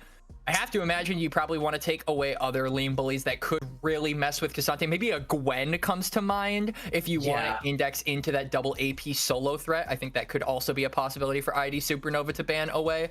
But for now, Dorado Gaming Iota holding their ban for a while, probably just going to target the mid lane. Hear me out. The Vayne flex up to top lane to bully the Cassante when they burn 2 bans towards that top side. That's the play. They're going to take it. They're going to put it into the hands of Massive, and he's going to carry from the top lane. I wouldn't even hate it. I think it would be at least an interesting pick to see. As Massive had a really great laning phase on the Darius, was playing really, really well, being aggressive into the Cassante. So unlocking him with a champion like that would not be bad. But at the same time, Corey JJ looks pretty good on the Vayne as well. I can definitely see it going either way. But for now, the bans are just going to come through. They're not going to let BKP get back on to the Cassia. They're going to take that one away. And yeah, like you said, IDS do not want the Gwen versus Cassante matchup. They're going to lock that one away too. Yeah, I mean, double solo AP, double solo lane AP threats along with a Vayne. That is basically a comp that you are unable to build against and does so much true damage just right out of the gate. It's incredibly difficult to survive in the late game. So I really commend IDS for acknowledging that and simply just taking it off the table. Dorado Gaming Iota probably going to ban away another mid laner. Anivia being hovered and going to be the target for the last ban here in game 2. Now, ID No Supernova. Yeah, no Zac ban, crucially. Zac is up and available, but I'm not really sure I like the Zac here. I feel like there's so many different ways that he can be interrupted by the Dorado Gaming Iota squad.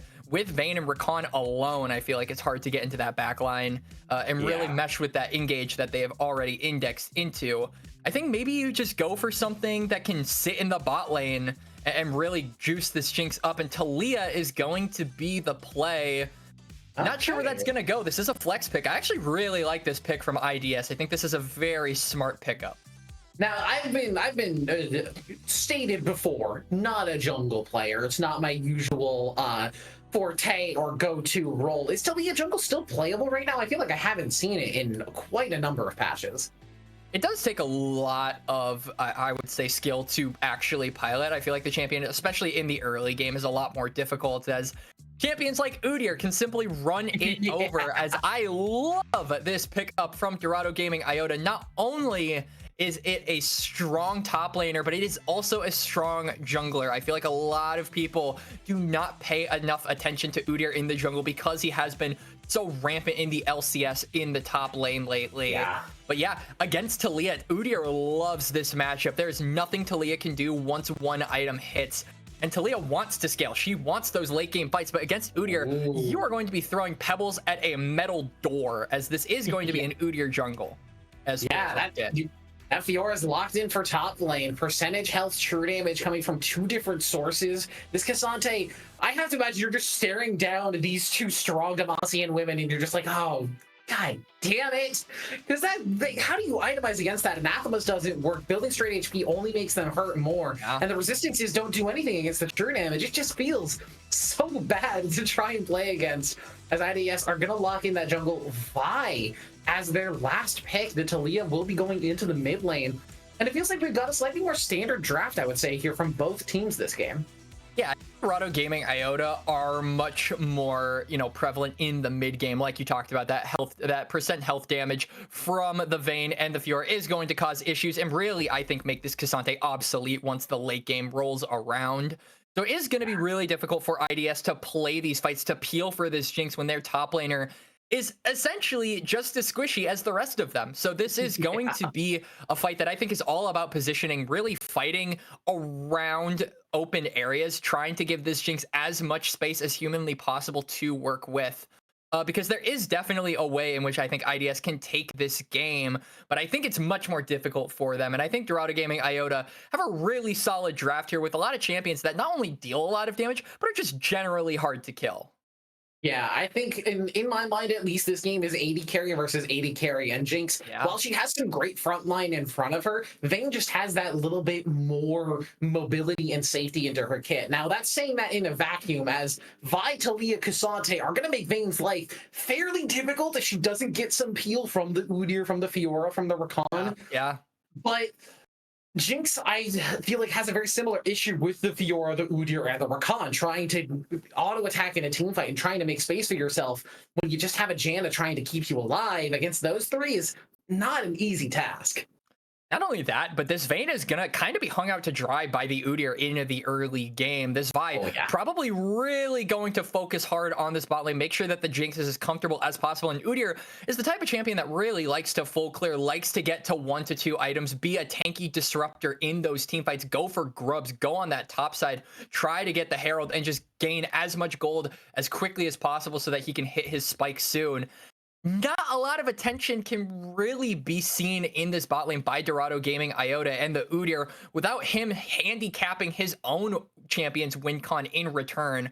So I'll have to see if he really is playing for this Vayne and if he'll really sack some of those camps to try and make sure this Vayne is as comfortable as possible. Yeah, I do think that there's a possibility that once again, like we saw last game, Massive gets a lead in isolation with playing the Bruiser versus Cassante. We saw him having pretty good performance on Darius, and Fiora, I think, is just that slight bit more aggravating to deal with, though. Yeah. I say that, I'm just getting flashbacks of plus 917 from that 2 versus 1 top lane.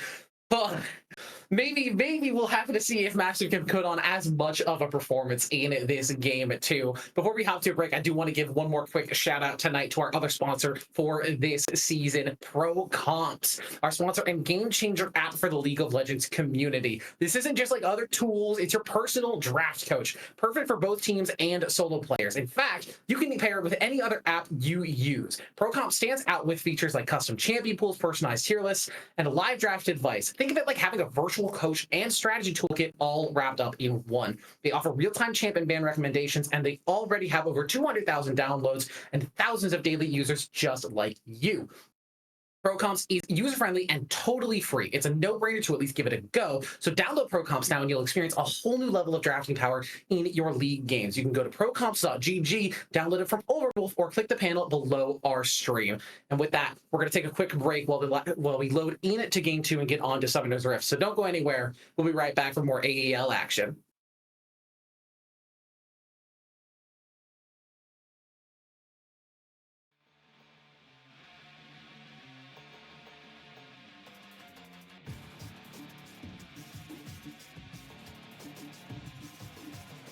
This city never sleeps, chemically brought down on its knees. With every breath that I breathe, clenched fists and gritting teeth. Tonight the energy flow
We are back here for game 2. We're on the Rift for Dorado Gaming Iota versus Iridescent Dawn Supernova after a very exciting game 1 with all of the action that you could hope for in a 53-minute game. We're on to the Rift for game 2, and we're praying that it's just a tad bit shorter this time around. Not only a tad bit shorter, but a tad bit cleaner, as I think that both teams really are disappointed in game 1, and I think they're just trying to remedy that situation as much as possible. In the case of Iridescent Dawn Supernova, though, they are looking for the reverse sweep. They're down 1 game. Dorado Gaming Iota just managed to get the win in game 1 if you're now just joining us. So I have to see what both teams, opt to go for, what kind of styles they opt to take. And right off the gate, Masuf with the press the attack keystone here. Not sure if I agree with this, especially again when you're against a champion like Cassante, who will almost always be indexing into armor this early on into the game. You really want to be able to punish these extended trades that Andy Chef might look to take. Yeah, now I'm not a huge top lane player anymore by any stretch of the imagination, but I do get some TikToks every now and then from Fiora players. No. Look, let me cook. Press the attack is a viable rune pickup for them. I mean, it's viable. It's not bad. It's not as like universally good as something like Grasp or Conqueror is, but in certain matchups, like against tanks where you're trying to really bully them in the early game, the Q auto E combo to insta get that PTA proc is pretty good. Yeah, I think that it definitely has some value. I think it's neither good nor bad, kind of like the Spider-Man Raimi trilogy. Rather indifferent to that one, but you can already see Masuf really taking advantage of that PTA, looking for a good trade onto Andy Chef. I'm really looking at this top lane to be the center of attention here, especially in the early game for Dorado Gaming Iota. I feel like we talked about it. Corey JJ and 17 are just... Ooh, yeah, big parry. Wow, Andy Chef is taking very low. Wobble here, Masuf showing his mastery on this Fiora pick. We were questioning the PTA, but it's a lot of damage coming out of this Fiora in the early game. Andy Chef already forced to be down a potion, has a biscuit in inventory, so he'll take a little bit more sustain, but it's not going to feel much better as Fiora starts to get more vitals and more damage. Yeah, absolutely. I mean, Fiora really just gets worse once you get those items under your belt. Not only do you become a menace to duel, practically impossible for a lot of champions to even step up to, but you are so hard to deal with on the side lane, and that's really what I'm looking for in this game. I really want to see K-Peps on this Udyr, focus up toward those grubs, give power to the split push that Fiora can provide. That way you can make more plays on this bot side, really put your foot on the gas and get Corey JJ at 17 ahead, which is where you want the bread and butter, the damage from your comp to go when it comes to team fighting. Yeah, a little bit of early maneuvering from Masuf there. We saw him walking into the enemy jungle just to see if he can't look and see if there's something happening as Spartans. He's going to get caught by that grand entrance. 17 has that battle dance, will just be able to get back out to safety. This is the Vayne Recon lane. If you get caught by a knockup, you're going to take a little bit of damage, but if you get the knockup onto Corey JJ or you manage to just kite them out, you're going to be feeling just fine. Yep, as K-Peps on the crab here. Both junglers just going to finish those up. Curiously enough, Shady Gecko actually knocked Udyr to it. I'm really curious to see how an Udyr loses a full clear battle to a Vi. That is not something that you usually see. Hey, you could call it a little surprising as we see Masuf trading up here again. Andy Chef gets so low. He's going to pop a biscuit. He's got a second inventory. Another great parry. Andy Chef forced to dash away. Oh, flash forward. Oh, the fear reaction from Tough Daddy. Insta fear to get away, but Andy Chef, now the one in trouble, is going to get that auto attack down. Tries to get the last hit with the Untouchable Strike, but it's no more. Masuf picks the first blood, and now 17 maybe in trouble as Mystic. Going to get that last rocket auto off, and now it's going to start to get excited. Corey JJ forced to pop that ghost. Try and walk away with Mystic. You're getting a little low there. Nice heal from Spartans to keep him alive just that little bit longer. Corey JJ is going to tip out of vision. Spartans is going to face check Mystic. Getting so low, but they'll donate the second kill. Mystic popping off of the Jinx. Yeah, and Spartan's doing a really good job of keeping Mystic alive there. I felt like there were a couple opportunities where Corey JJ could have looked to try and turn it, look for a 1-for-1 onto this Jinx, but every time it was the heal and then the shield coming out to keep the ADC alive. And now Andy Chef is in trouble again. Ghost from K-Peps. I don't see there's a way that Casandra's getting out of this one. The Grand Duel is issued. Massive finds their second, and it's looking a little doomed for Andy Chef on the top side. Yeah, Andy Chef being put really far behind here. He was doing really good in game one in a matchup against Masuf, but now Masuf gets a gank in the early game, gets a little bit of attention, something he lacked in game one, and suddenly has flipped this lane on its head. And with that prio in the top lane, it is just going to be easy grubs going the way of Dorado Gaming Iota. Yeah, trades across the map. Very much more exciting early game this time around as opposed to last game where we had a lot of dead air to have to work through. Everybody's fighting as Shady Gecko. I'm not sure this is the Juantu versus one, as he's just going to look a little threatening and dash away with the Vault Breaker. Yeah, I'm a little bit curious as to why K-Peps doesn't go into the top side of Shady Gecko here. You know he started bot. You know his top side is up. This could be such a major CS lead for a champion like Udyr, who we've already established wants to get that gold to 2 items and be that menace in the team fights. Allows you to get to that point quicker. And those camps are completely wide open. I feel like this is a big oversight from K-Peps not punishing Shady Gecko for this big misposition. Yeah, he's going to get this first rotate on the Dragon, so if K-Peps doesn't find something to do, this will just be a free objective. It looks like he's going to start rotating towards those topside camps, and now as they've got vision on Vi taking that Dragon, it's an early Ocean Dragon. I think Dorado Gaming is actually fine to just give that one up. I don't think they're feeling too pressed about the, like 2.5% health regen per 5 seconds. There's no real heavy poke lanes. Nobody's playing for absolute destructive lane domination, aside from maybe the Fiora, but I don't think one Ocean Dragon is really going to be saving Andy Chef on this top side. But I think they're fine to just give it up and take those camps away, like you said.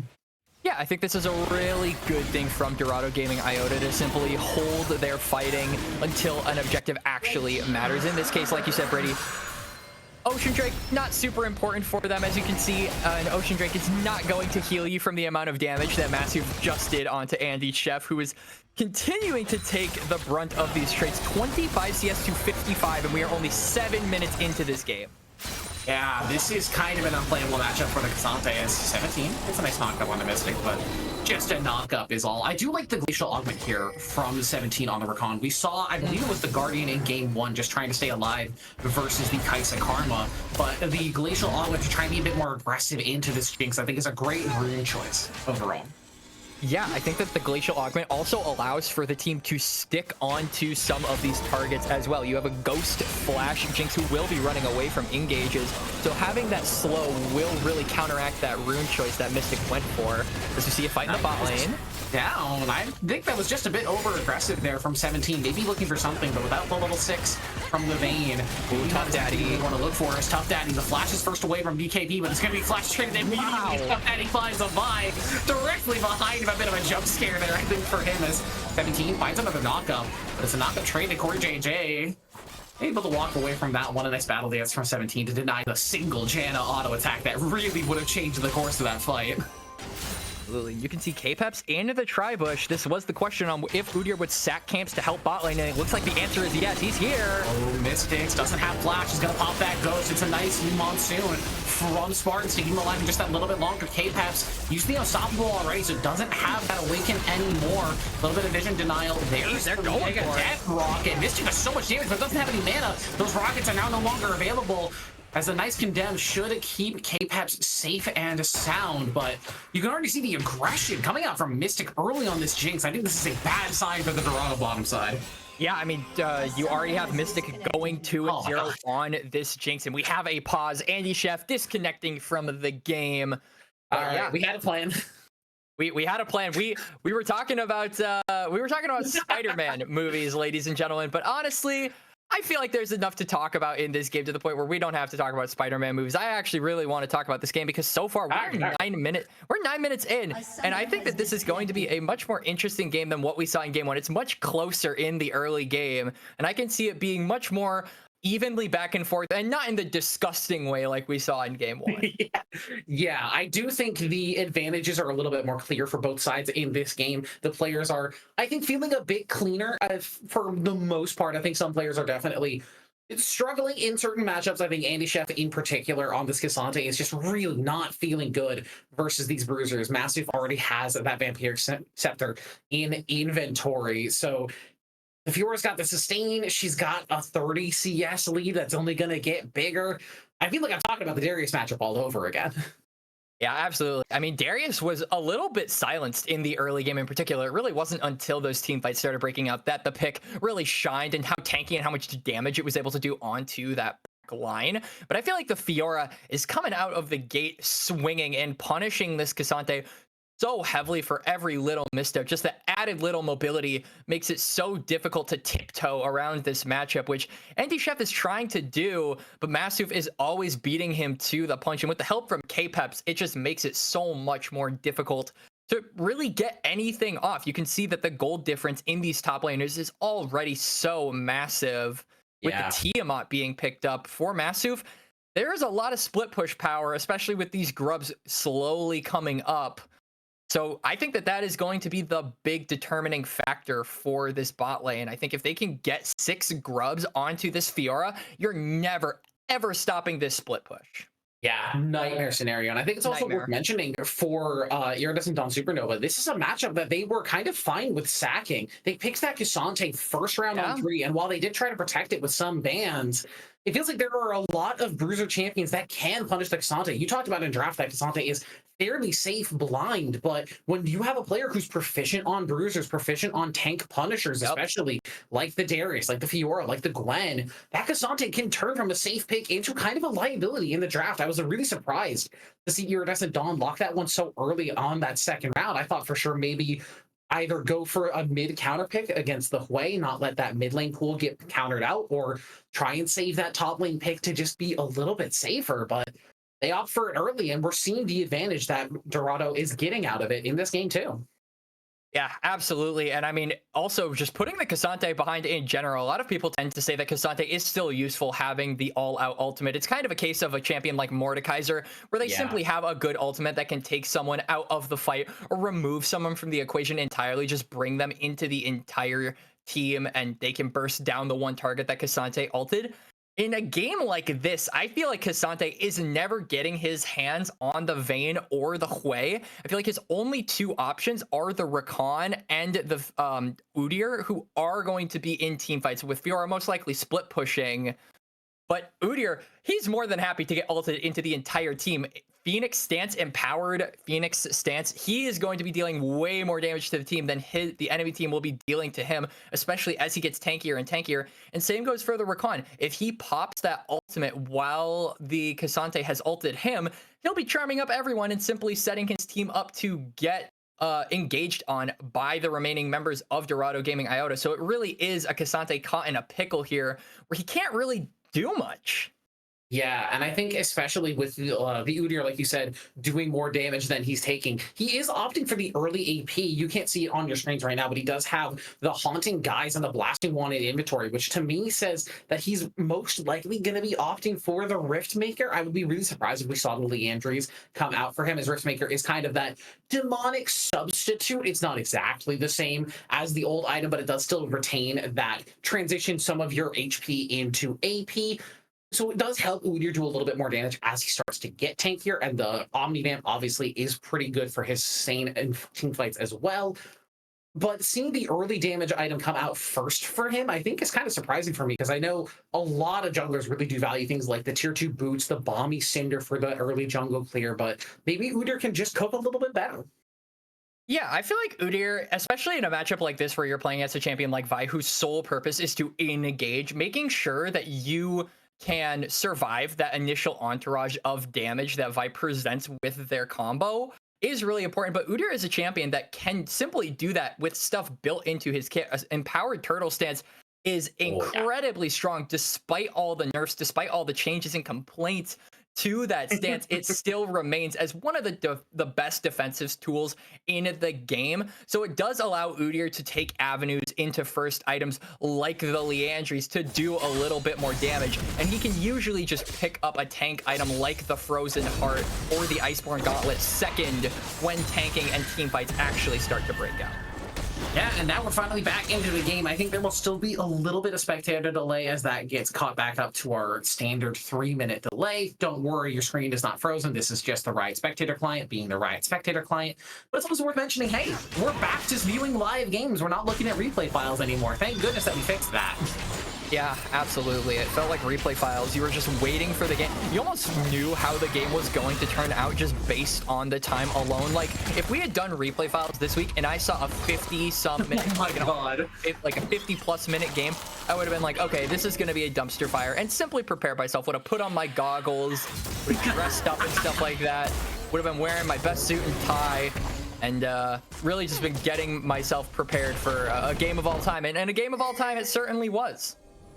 Yeah, fully one of the games of League of Legends that I have ever had the pleasure of casting.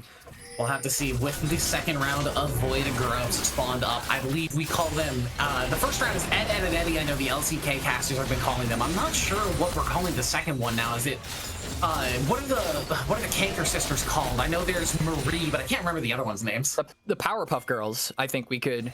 I feel like if we do Ed, and Eddie for the boys, the girls got to be the second round, right? Yeah, Powerpuff Girls, Blossom, Bubbles, and Buttercup.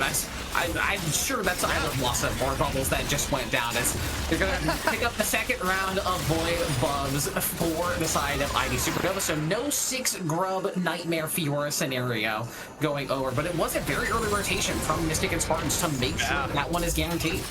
Yeah, they committed all 5 members up toward there, so you are giving Corey and JJ a lot of room. They're going in. They're looking for the season. This is BKB on a massive flank angle. They'll find the kill on the top. Daddy Mystic goes on a killing spree. I didn't even see BKB on my screen until it was too late. A beautiful flank from him.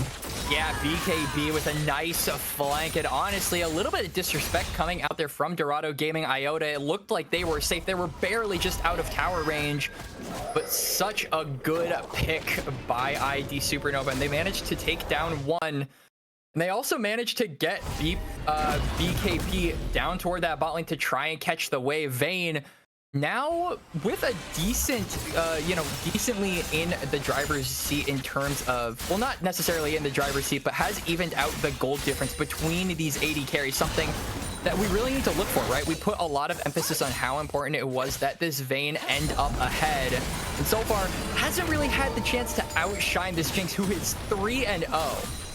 Yeah, 3-0, just picked up an isolated tower plate. I imagine the Kraken Slayer should be in the inventory pretty soon. As we see it demolish on the top lane, as Master is going to find another plate for himself as well. Again, the story for both of these teams is really in these isolated winning lanes. For IDS, the bottom side is Jinx 3-0, feeling very strong, but for Dorado Gaming on the top side is, hang on, Spartans making a little bit of trouble here. Severing Bolt's going to be flashed away from. He will have to burn that summoner. Nice engage from 17 as August for Khan has been performing pretty well over the course of this whole series.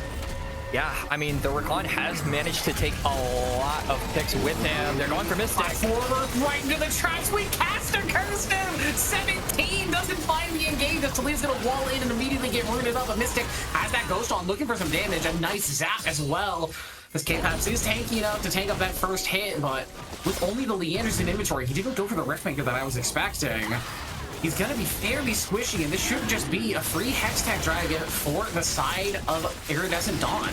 Yeah, there really is no way for K-Peps to get into fights like this, not even with the, not even to mention the lack of flash that this Udyr has. It's so difficult to get into the middle of these team fights without a tank item to back you up, and so they managed to chunk him out and just take the dragon. I really like the turn by ID Supernova there to realize, hey, Udyr can't go into this fight. He's super duper low, and if he tries to come, we'll simply burst him down. And so they rotate to the dragon. Really good macro showing here in game 2. And yeah, significantly going to help them scale into this game, which we have already talked about is probably both teams' plans in terms of trying to win the game, is to simply scale, and dragons obviously help that. Yeah, especially picking up those early first 2 means that you're that much closer to an Infernal Soul, which is actually infernal this time around. Your eyes do not deceive you. And an Infernal Soul on a Jinx, on a Talia, on a Vi, fairly scary. And as I was gonna say, this is like the most quintessential solo queue top laner game that I have ever seen. Massive, it's a massive lead in isolation. He's up a 40 CS on his own on the Fiora, but because his bottom lane is so far behind, I think he's gonna find a really difficult time actually managing to transition his lead into this game. If this was solo queue, he would be typing in chat, "OMG, my bottom lane so green," even though they made like one mistake over the course of the whole game. FF15, GG, game's over. Those sort of attitudes that you see from solo queue warriors. Yeah, absolutely. As you can see, the power of this bottom lane. And the platform of Daddy, the spiraling despair is indeed the despair of BKP. Picks up the solo kill, but the bottom lane tower will still fall. Mystic retains the lead, but a nice play from Tough Daddy. Yeah, Tough Daddy managing to get a kill, but a tower going the way of ID Supernova. The first turret going down. We have seen so much oppression here in the top lane. I am really surprised that Massive only has the tower down to half. So Andy Chef has been taking so much damage, has been the punishment dummy here for Dorado Gaming Iota, but has managed to hold his tower to a relatively high HP. You know, all things considered, 15 minutes into the game, you would not expect this tower to be in this type of healthy condition. Oh, what a knockup by Spartans, predicting the movement of Corey JJ. That's going to be a second tower taken down as Shane Gecko. Wow. The play. That's the Janna play that you love to see. What a professional. Yeah, and suddenly the bot lane is completely split open for the side of Dorado Gaming Iota. They're really putting this Korea JJ and 17 bot lane behind. There's now 4 kills. Mystic really looking for the damage.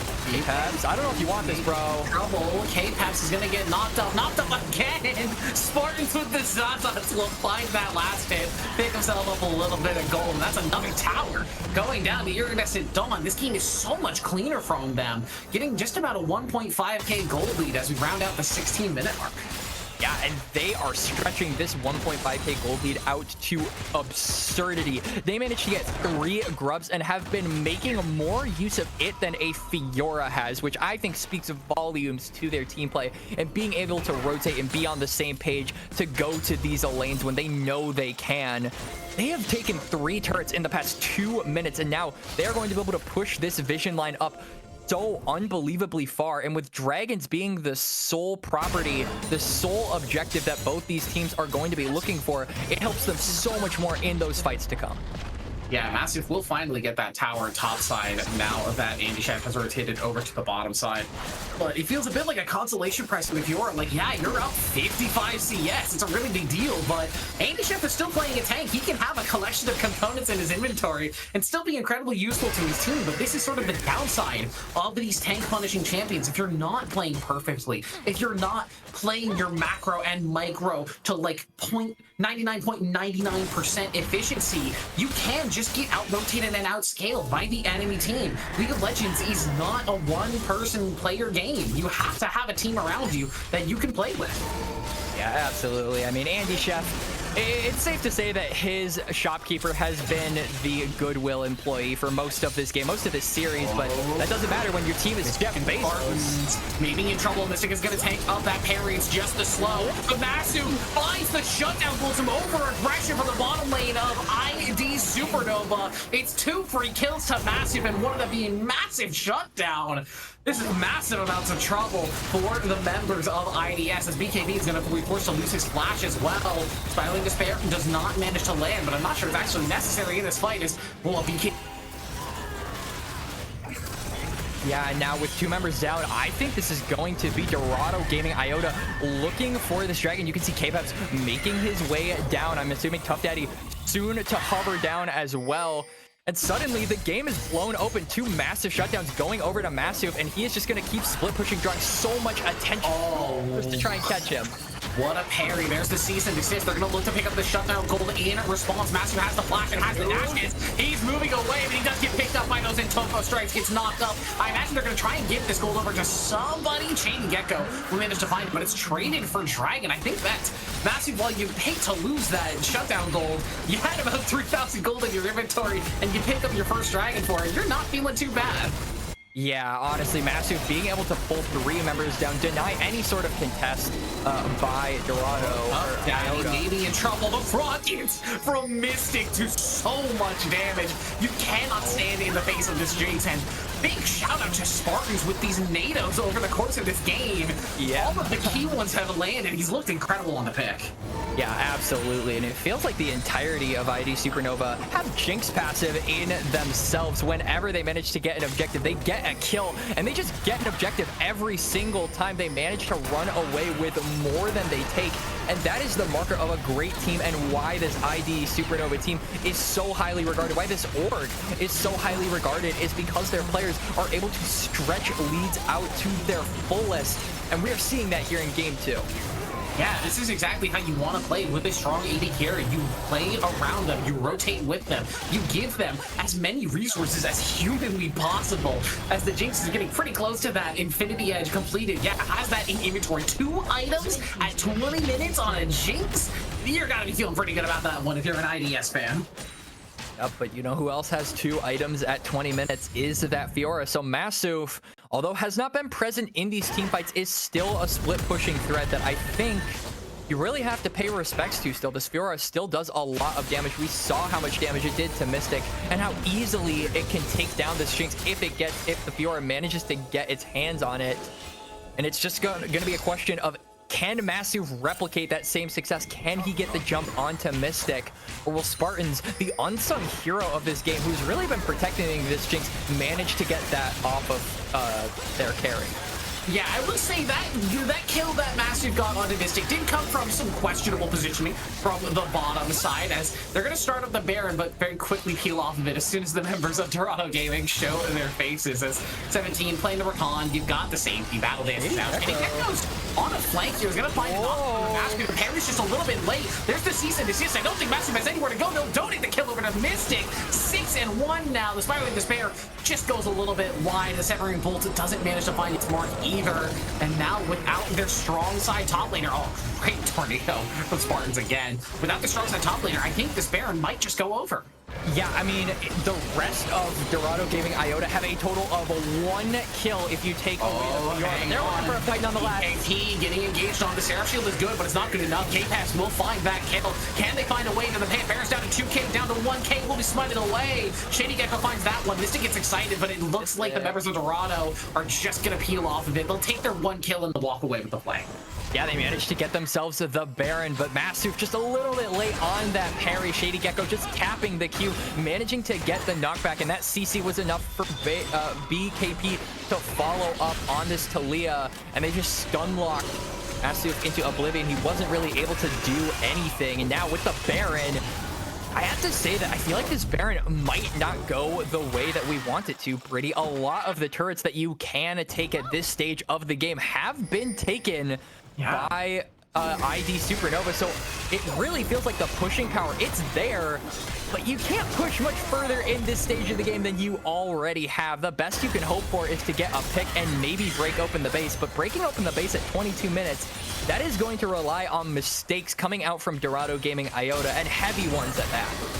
Yeah, I would love to see if Iridescent Dawn can break open a inhibitor tower, but not the inhibitor itself, because it's still, like you said, very early on into the game. Respawns are low. The chances of you actually finding a game-ending blow at this point in the game are fairly low. You have to get a full ace inside their base, and the chances of that are not incredibly high. So again, I'd love to see them just pick up maybe an inhibitor tower, maybe 2. Don't crack open those inhibitors just yet, as you don't really need to. Yeah, absolutely. But every single fight is going the way of ID Supernova so far. Andy Chef. Maybe in trouble. That Preston Tech Rock doing a little bit of damage. Massive just absolutely dancing circles around him. Is going to respect the knockup and the all-out, though. Kazande is still, in fact, Kazante, but he's got the Baron buff on. He's fine to just absolutely stand here and tank the damage. Island just there. Lands on the Mystic. Tough Daddy doesn't take too much from that Super Mega Death Rocket. Severing Bolt doesn't find its mark. Mystic has to just fire away all these picks. As 17 caught out on that stun field, but that's really it. BKB doesn't follow with too much damage. And this is the kind of siege we were talking about. They don't have a lot of extra towers outside of their base to defend. So for IDS to break open this base, it is really going to be on a mistake from Dorado.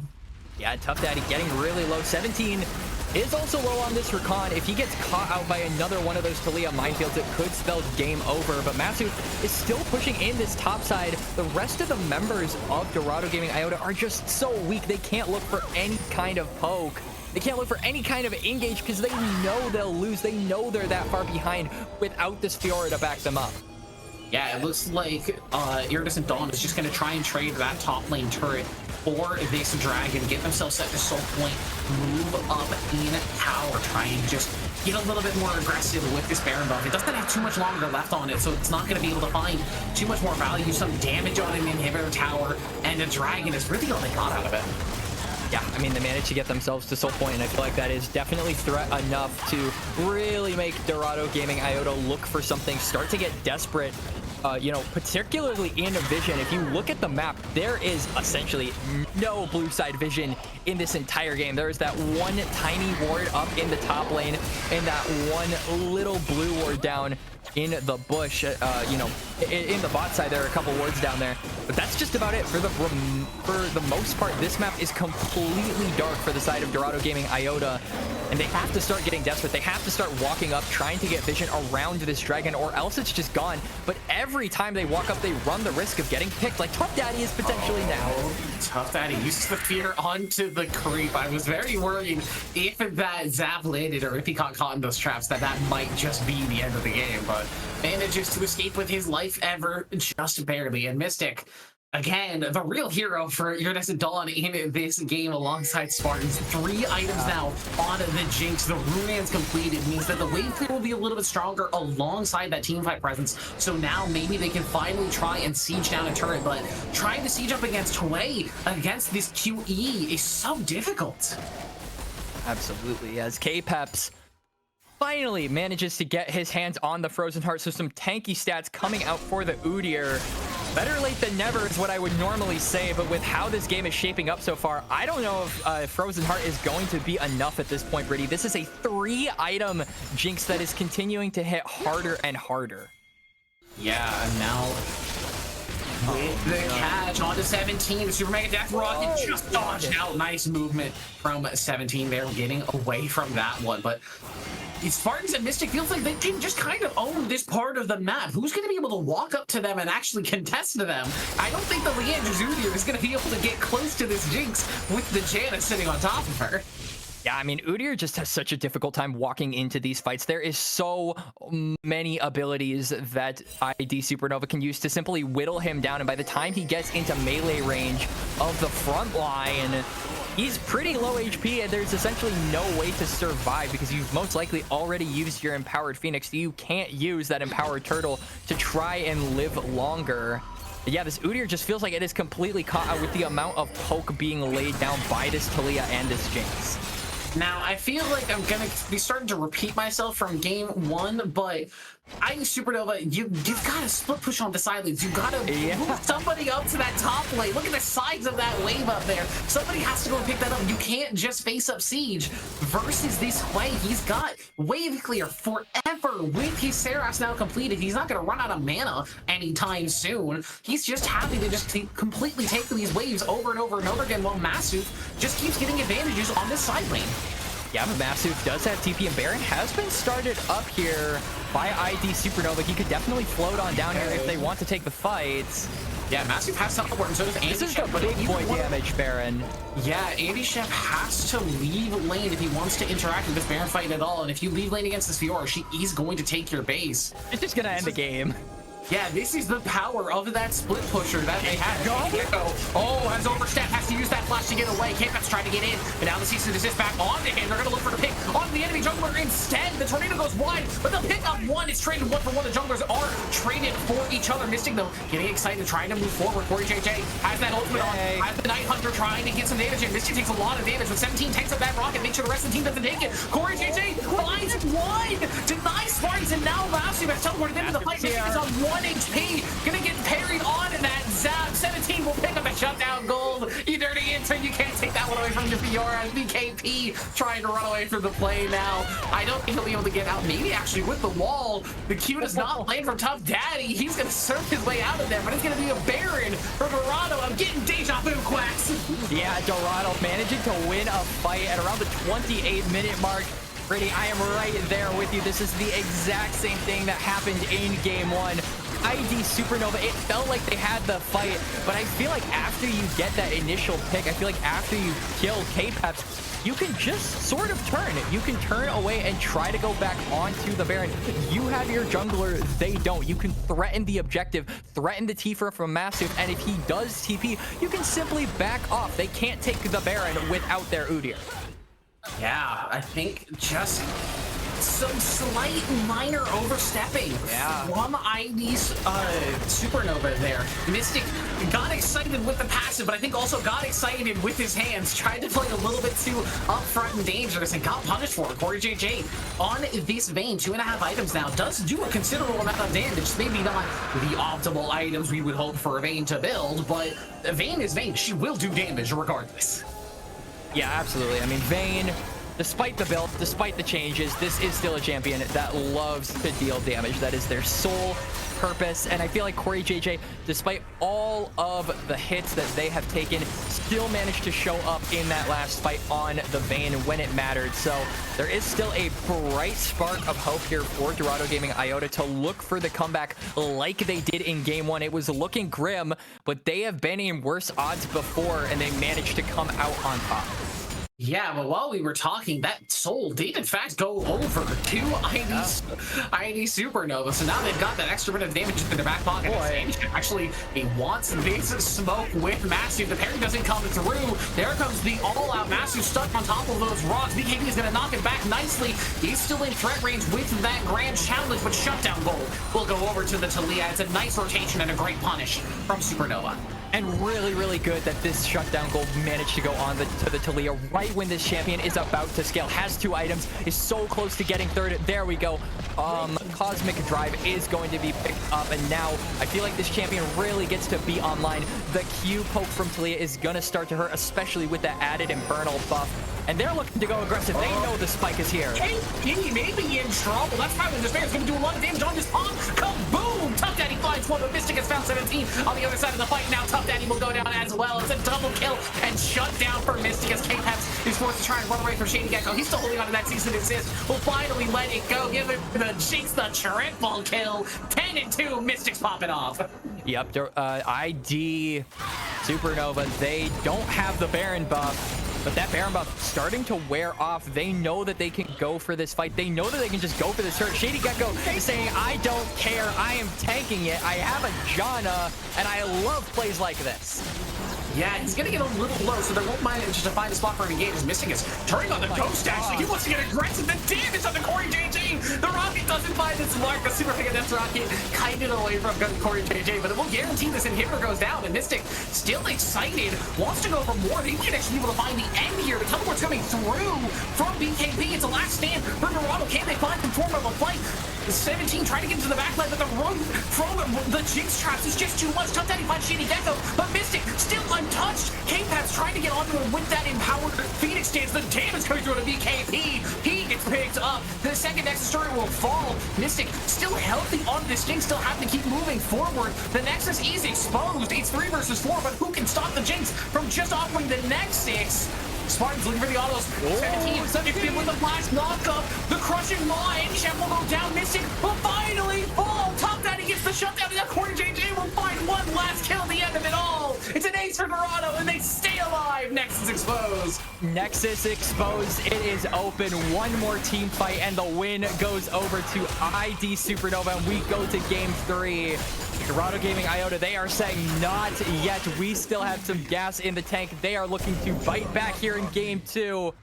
And honestly, more power to them. I think that there is a chance. They are so close in these fights. If they simply get Mystic, if they can get a pick onto this Jinx, I feel like the entirety of ID Supernova falls apart, especially if you're able to complete that grand challenge, which is just such a good thing to have in team fights like this. It's literally your team's monsoon, which Spartans has been using so often to keep his own team alive. So we'll have to wait and see if they can get those picks onto the Jinx. Now has nearly full build as Lord Dominic's regard has been completed. Yeah, this Jinx hits really hard, but it is still an ADC. It still can't pick off the champion if they're caught. It is just a matter of that backline access. If Jinx dies, like you said, the entirety of the Iridescent Dawn team just falls apart around her. But if she's allowed to free hit, like we saw in part of that fight, she can do so much damage. Now we just need Iridescent Dawn to push any lane that is not mid lane. Let those super minions push in. Let them do their work just to push down the other turrets. Please, we're going back mid lane, not again. They can't help it. The NARAM reigns supreme at the end of the day. I think Shady Gecko might just look to go for a fight here. He's holding that Q. They're just looking to charge in. Masoop is in the top lane. And an exposed Nexus, you cannot be away. Yeah, there's the Spiraling Despair on Spartans. He's going to lose a lot of his HP. Massive is on the backline. It's a nice engage from 17. Mystic is caught out. Spartans is going to fall. Mystic's still alive somehow. Managing to stay alive from just long enough. Will find that one. Shady Gecko looking to try to do some damage. Chef going all out on the backline, trying to get some damage out, but it's just not enough. Like we said, when the Jinx falls, the team fights does as well. Now Massive is just going to walk to bottom lane. That exposed inhibitor with a wave pushing in. This could be disastrous for Iridescent Dawn Supernova. And Tough Daddy, if he wants to join into this fight, he can. He has TP available. There's still 30 to 20 seconds left on the death timers. They could potentially look to get an inhibitor here, Brady, if they want to. Dragon is also spawned, so they could look to get a lot of vision on this Elder as well, but they have to reset. They have to get to full health. They have to make sure they are healthy for this next and potentially game-ending team fight here. This could be where Dorado Gaming Iota end it. They could get the turnaround. They could get the comeback 2 times in a row. There's no way that we get 2 over 40-minute games where Dorado is losing early and comes back late. Surely the script writers are not that obvious. As Spartans maybe in trouble, a nice knock up there, but it's not enough. Oh my god, he's not there anymore. Oh god. Spartans is dead. The Baron is up. They could look to trade objective for objective. You can see the pings coming around, pings to go for the Elder, but Masoop knows something's wrong. There's so much vision on this side of the map. They know they're looking for the Baron. They're looking to catch Masoop out, though. Yeah, he's got the dashes, though, and that parry, so Shady Gecko can't just cease and desist on him as K-Paps. He's going to be the one to keep that Dragon up to 17. Oh, dangerous. Mystic pops that goes Trip Rockets has so much damage. Mystic finds one and is looking to reset for a little bit more, but it's just they're going to the and now they can turn to the Elder. Yeah, the Dragon's still only down 4K. That's Spiraling Despair from Tough Daddy. Doesn't find his mark. Andy Chef zoning off 3 members right now. They're going to go into K-Paps. He's pretty squishy on the Udyr. He's not tanking it up. Mystic finds one. He's going to get excited again. The Dragon's going to go over. Elder to IDS, and they should be able to use this end. They just hang on. Oh, Mystic. Oh, Mystic. He gets knifed. Tough Daddy on the way. They have the Elder. They're looking for the Baron. Masoop is on a flank angle. He could potentially look for something here. Maybe threaten the top lane. Try to force out the recalls.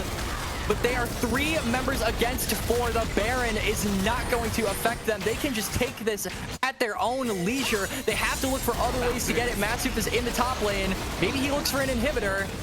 Yeah, that is the recall from Andy Chef. It did not get canceled by Tough Daddy thanks to that Kane Necroructor, but it is the tower going down. Spiraling Despair. Spartans with the heal, with the monsoon. He might stay alive. No! The Severing Bolt snipes him down. This Blade does so much damage. The Baron will go over, but it's just to 3 members. Mystic did not respawn in time. Andy Chef doesn't manage to cancel the recall of Masoop. Oh my god, what is happening this game? What is going on in game 2? Both the teams are back and forth. They want the wins. They want to prove they are the superior org here in the AEL, and they are fighting tooth and nail to prove it. We're nearly 40 minutes into this game, and the gold is only a few hundred in difference. Elder and Baron for ID Supernova, but they still will will not be able to end the game. It is Dorado Gaming Iota holding on by a thread and refusing to let go. They have that gorilla grip, pretty. Yeah, also, what the hell is Tough Daddy on this play? The damage from these severing bolts, the spiraling despair. He does so much damage. Horizon Focus does 6k extra. What? That's illegal. That's not real, right? You can see they're pushing in the mid lane. Items have been completed for a majority of these players. All they have to do is take down this inhibitor, and it's again an open Nexus. Masuf is not here, but he has TP available, and he's looking for the flank. Yeah, he's gonna TP back in. Andy Chef on the Corey JJ. He's looking for the other. Excuse me, they're gonna pick out Corey JJ. They found one, they found two, they found three. The team explodes. The Nexus exposed. ID Supernova, keep the cream alive. Tie up the series 1-1. And just like that, just like game one, it ends with them saying, screw the fight, screw everything. We go straight for the Nexus and we do not stop. At some point, the gloves are off and they are tired of KDA. They are tired of getting these advantages and looking good. And they just want to win the game. And ID Supernova, through trials and tribs, they managed to get the win and put us to match point in the most bizarre series I've ever seen. Yeah, this is the kind of banger that I thought was only reserved for playoffs games. This is obscene. This is League of Legends. This is how the game is meant to be played. I just want to point out, Mystic at the end of that game did 50,000 damage on the Jinx. What a performance from him. And Tough Daddy barely behind him at 47k. Again, what a hell of a performance, trying so hard to carry his team with the snipes. It just was that little bit too late. He couldn't be online in time. And Mystic was a little too strong. Oh my God, we're in for a series. Yeah, absolutely. This has been one hell of a series. But while we wait for that all-important game 3 to start up here, while we wait for the conclusion of this series to get underway, we are going to take a small little break. So don't go anywhere. We have more Dorado Gaming Iota versus ID Supernova for you right around the corner, and we'll see you next time for that.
Welcome back, everyone, to the circus tent. We're here for game 3 of Dorado Gaming Iota versus Iridescent Dawn Supernova. If you missed game 1 and game 2, I'm not going to spoil anything. Watch the VOD after this series because, oh my god, it's been banger after banger in the best and worst way possible. We're already here for the draft of game 3, and it's been a hell of a series. Yeah, that's a little bit of an understatement. I feel like I should put like a little bit of a warning. There should be a content warning in this VOD that says like warning might cause mental illness, because I legitimately think that this series has provided both the best and the worst parts of AEL. Every single lead has been either thrown or significantly reduced, not one, but like probably not 1 or 2 minutes after, but like 30 seconds after it's been claimed. Both of these teams, however, have come out with so much style that I think that it honestly makes up for all of the flaws and the misplays in this series, which have been fun in their own right to watch. But the style of the orgs and the style of the players and the teams and the stories that these orgs have to tell is ultimately what has made this such an interesting series at the end of the day. And we are going to be keeping same sides here in game 1. Dorado Gaming Iota on the blue side, Iridescent Dawn Supernova on the red side, and already we have made our way through the bans, and it is Iota fighting back with a Ashe pick here in game number 3. Yeah, that's an interesting first pick, a very different direction that we've seen from the rest of the series. The way banned away by Iridescent Dawn, not wanting to let Tough Daddy be on that one again, and for the same side of Dorado, not wanting to let Mystic on that Jinx once more. I feel like we've had our own little like series meta evolve over the course of this best of 3. It's the only thing it's the kind of thing you really only see in best of 5, so I'm really excited to see it here as Bard is the hover. Is that going to get locked in? He is. Okay. Banger after banger already. Yeah, we're the AEL. We may not have the LEC's Kings Dynasty legacy, but we've got the Clown Circus. We've got the tents. Absolutely, and I think with Iridescent Dawn Supernova, maybe something like a Lilia could go really hard with this Bard, that roam power that this champion provides, and the fact that Lilia can keep up with him, and the ultimates work so well in tandem. Not to mention you get a little bit of ability power up there. Lilia did get a little bit of a nerf, but I still think the champion is strong. But it looks like Iridescent Dawn Supernova are actually just going to go back to the Vi pick, going to give that over to Shady Gecko once again. And so I have to wonder... Yeah, I have to wonder, with the Jinx taken away, with a lot of these damage dealers being taken away, what is Iridescent Dawn Supernova planning to put in this AD carry role that is most likely going to be pick number 3, unless, of course, they decide to give Cassante over for the 3rd game in a row, which in that case, I think it might be a little bit lame. Give my man a little bit of a break from all of the beatings he's taken in this series. Pull him off Cassante duty, please. He deserves something better, as the Renata is going to be the pairing with that Ashe. This is a very strong bottom lane 2 versus 2 for whatever they want to pair with this Bard. I would love to see maybe a little bit of range, maybe a Caitlyn or a Varus, or if they really want to go aggressive and try and match this 2v2 aggression, look for something like a Kaisa, a Xayah. Maybe a Vayne. In the previous game, Vayne, Mystic picking it up after Corey JJ has been on it twice would be a spicy one. But Dorado still have that 3rd pick to lock in, so they're going to take the last possible second to pick away the Zac that we saw Shady Gecko on in game 1. Yeah, I really like this pairing. Zac and Renata and Ashe is a really good pairing, but Renata and Zac is also really tough to get through. The amount of healing and survivability that the Zac provides is insane, and pair that with a bailout, and you have a champion that could potentially just be completely unkillable. And yeah, your sighs of anguish are heard. Yes, that is a Cassante for the 3rd game in a row, and Iridescent Dawn Supernova probably just gonna ban the same champions they did last time. Ban away the Darius, ban away the Gwen, make sure that Cassante is as comfortable as possible. But that does leave the question, Fiora might still be open, and that was the biggest issue by far that Iridescent Dawn Supernova had to deal with in game 2. So I imagine they don't want to play against that again. Yeah, I'm curious if Iridescent Dawn is going to choose to ban away the Gwen or the Fiora here. Both are kind of nightmare matchups for the Cassante, but if you force them into the Gwen with already an AP in the jungle, Cassante has a little bit easier time in the early itemization. You get a Bomby Cinder, and then you just grab a Volcanic Rooker, and it feels like you're very difficult to take down, even with all that true damage coming down from the Gwen.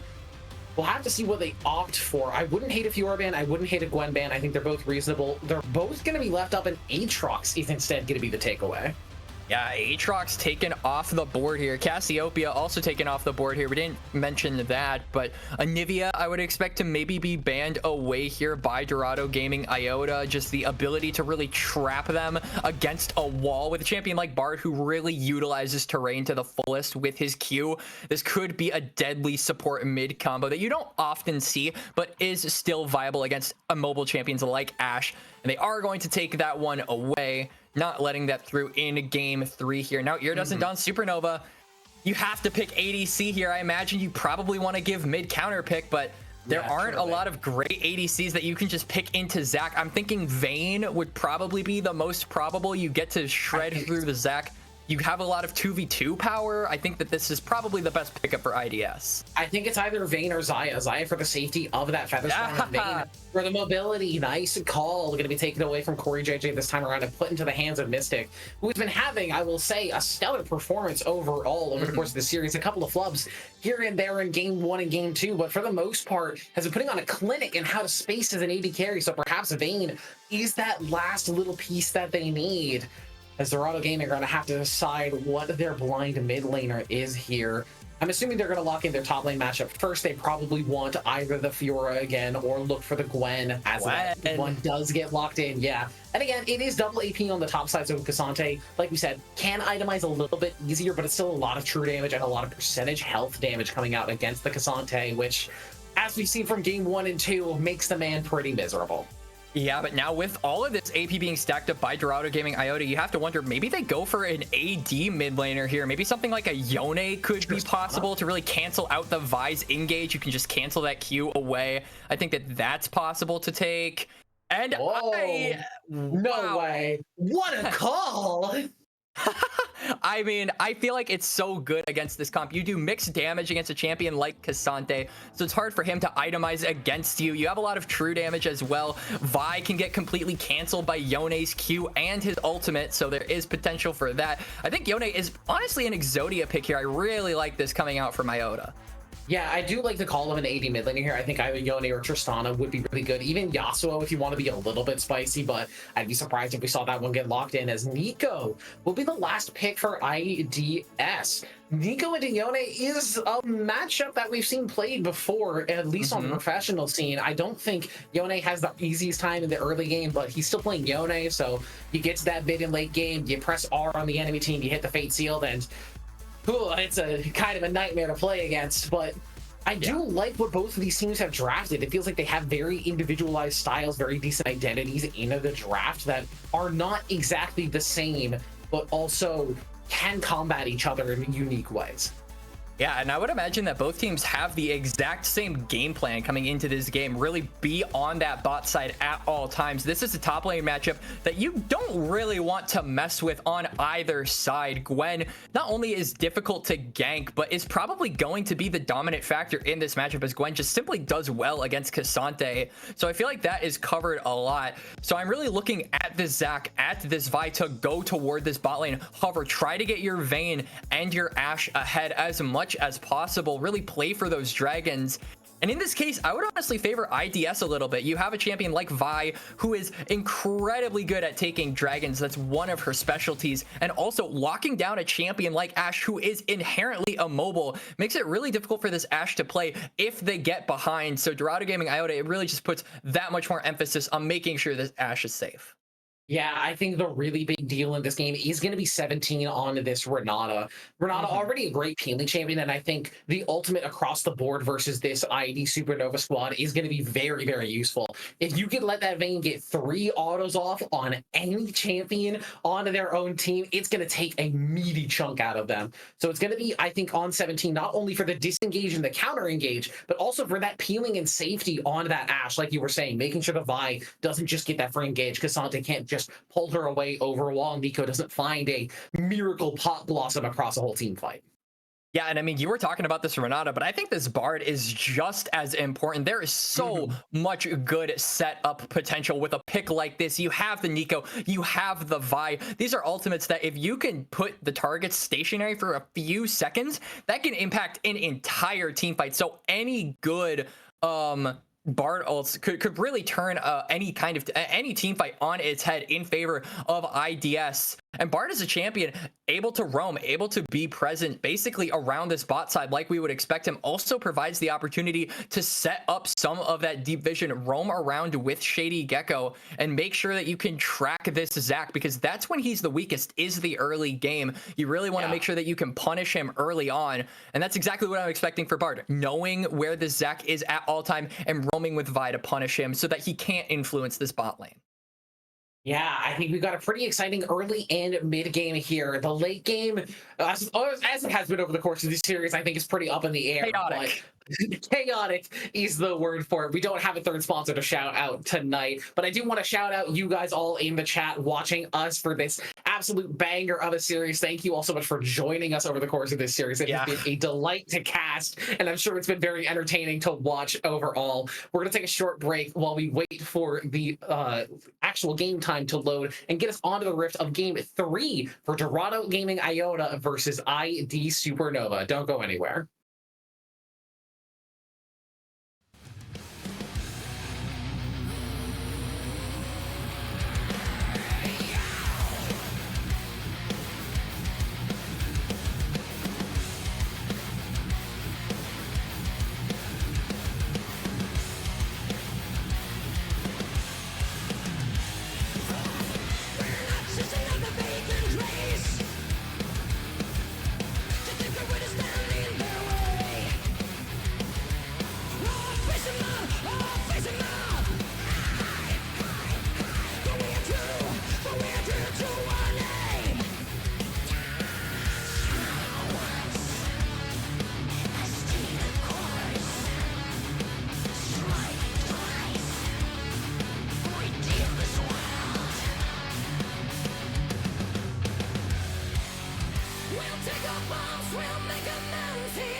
We are back here for Game 3, our final match of the night between Dorado Gaming Iota versus Iridescent Dawn Supernova. We keep saying it, but we have had a banger of a matchup across the board, and we're seeing it come to fruition. We're going to see which one of these teams is going to take home their second win.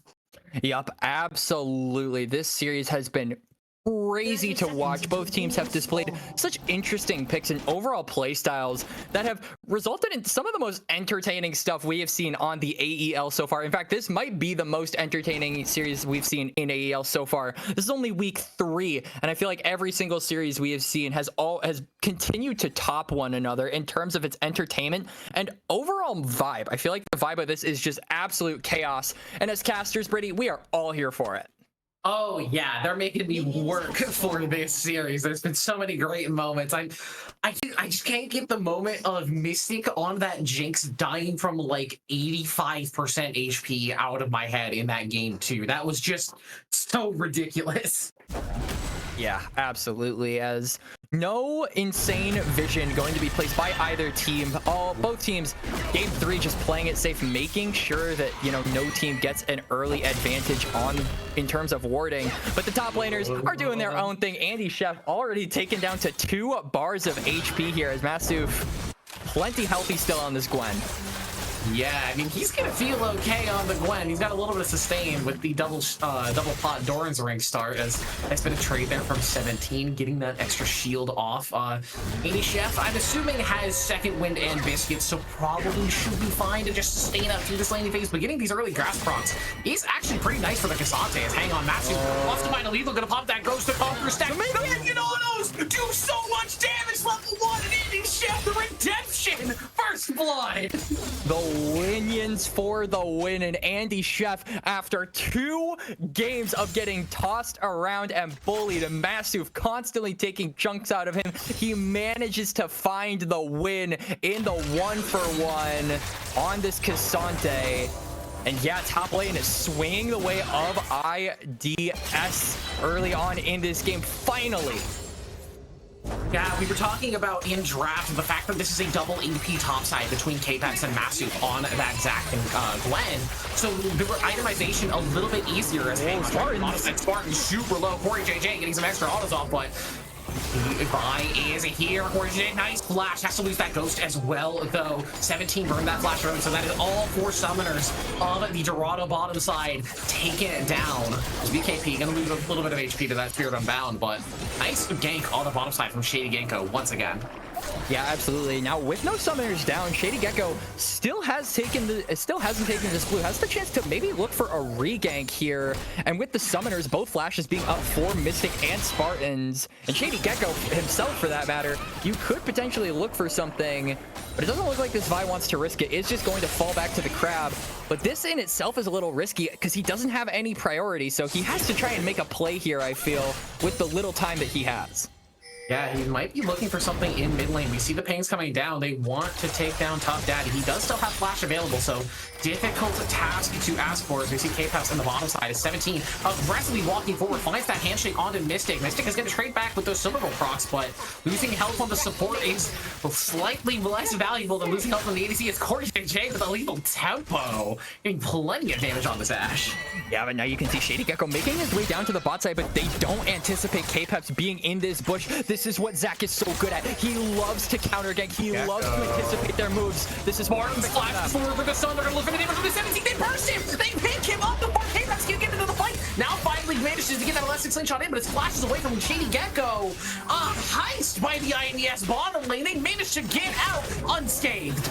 Yeah, I couldn't have said it any better. I was about to make a 100 Thieves pun. I have no idea how IDS managed to get a kill there and walk out scot-free.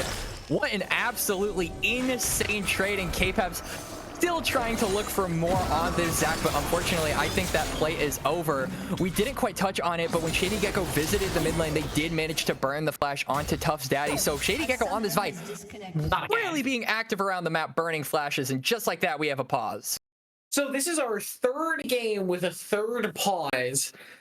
And the state of the early game is actually fairly even, despite that first blood going over top side Yeah. and the kill in the bottom lane. Just about 500 gold in favor of IDS right now.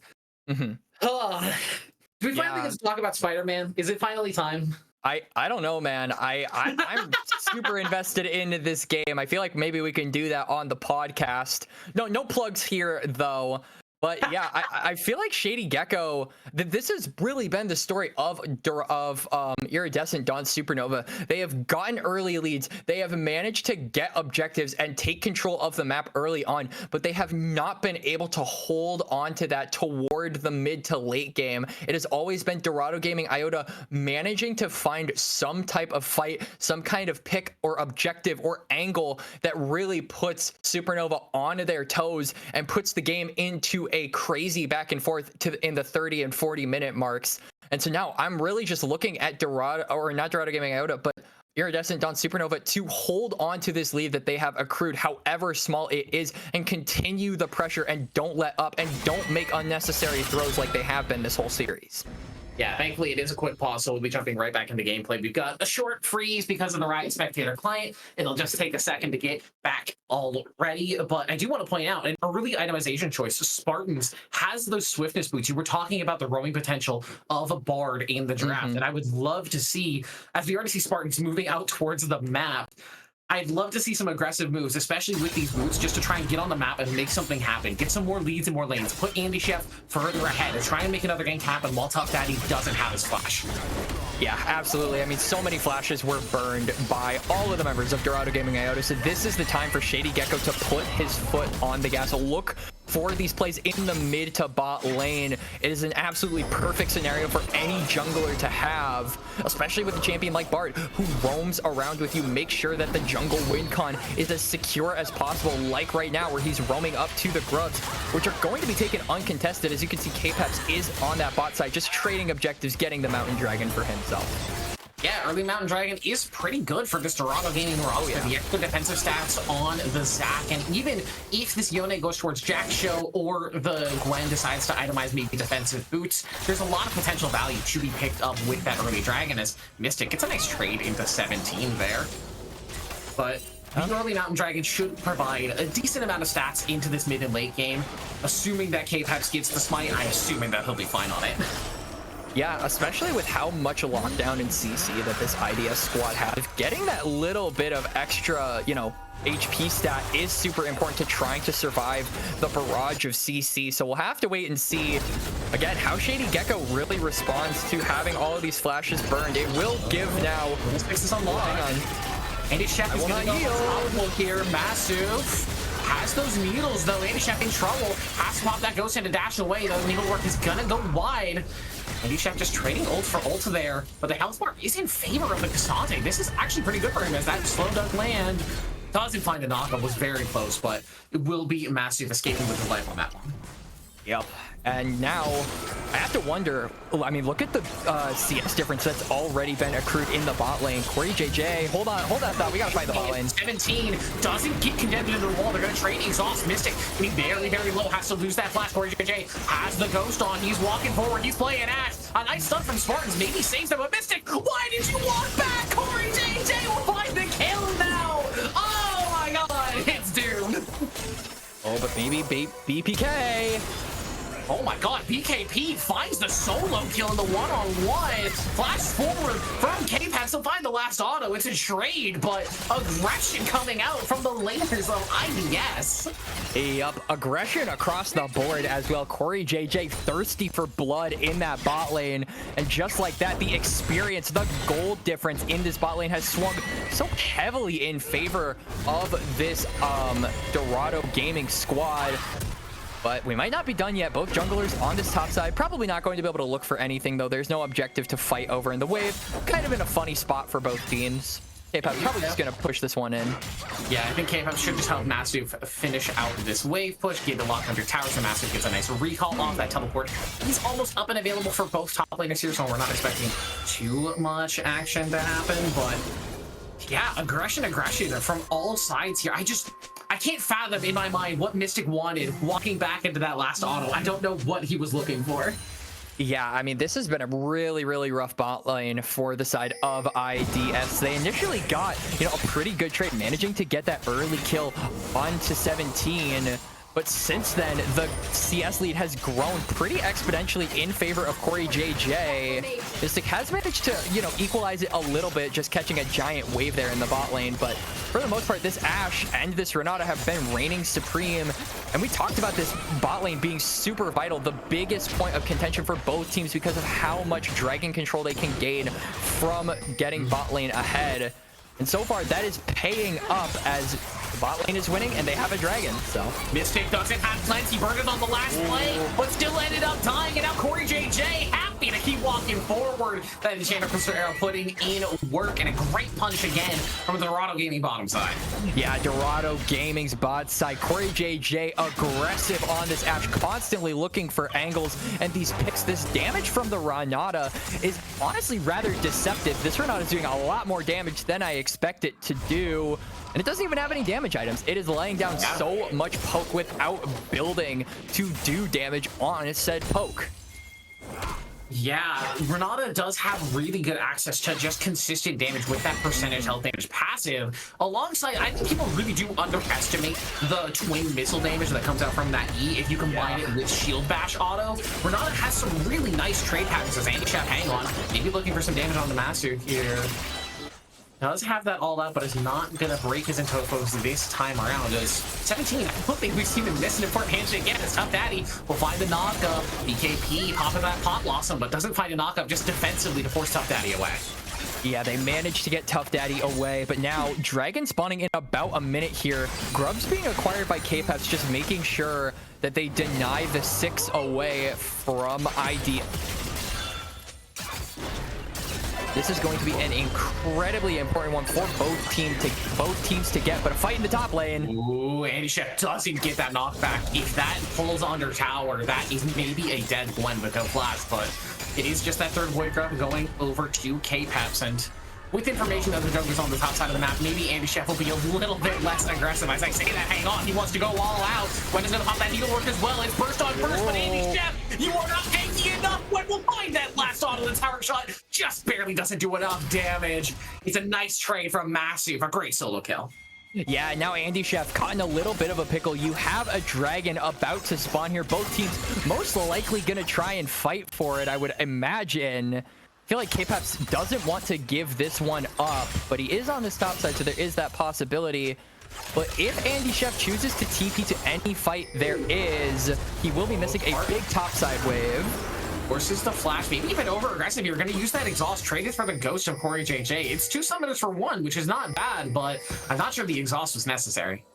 Yeah, and Shady Gecko all the while just sitting around in that bush waiting for some aggression to come out from Corey JJ and 17, who have been controlling it rather well here. They are pushed up. Corey JJ doesn't have any sums. Yeah, flash forward. There's the arrow onto Spartans. The teleport's coming through. Mystic is going to cleanse away that hostile takeover. All the teleports are coming in. Shutdown Wolf is going to go for Mystic for that first kill. K-Pass doesn't manage to find the knockup on the Mystic, but Heat Seal doesn't land either. But Mystic's managing to kite away. It's going to stay alive. Master has that ghost on though. Wants to find more. Wants to find this 80 carry platform from Touchdown. Lands the knockup somehow on the Mystic. And it's traded 1 for 1 ADC for ADC. I can't believe only 2 people died in that play. Yeah, double TP and only 2 deaths, but now the dragon is probably next on the menu. They are going to pick up their second dragon of the game. Shady Gecko hovering, but I don't know if you can fight this. Pop Blossom still available for BPK though. Daddy doesn't find the knockout. The root misses. BKP has the rocket bolt as well. They can maybe look for something now that Spartans is here. Stun onto the dragon. Shady Gecko. Oh, a nice knockout, but this light comes through. Shady Gecko finds the steal incredibly off the back half of that play. Now the damage coming through on K-Pop is going to force that flash and that jump away. What a take from Shady Gecko. My God. Yeah, Shady Gecko managing to secure the dragon. So all of that fighting really gets doled down by that advantage that IDS were able to pick up for themselves. And look how many plates this Cassante managed to get for himself in the top lane while Massive was away. he managed to put that turret down to 2 plates. So this Cassante got a huge gold lead, has the Kinetic Rooker incomplete. So now really going to muzzle the ability of this Gwen to really trade with him in a lot of these lane phase exchanges. Yeah, now it's on Andy Chef to just dodge out that true damage from the snip.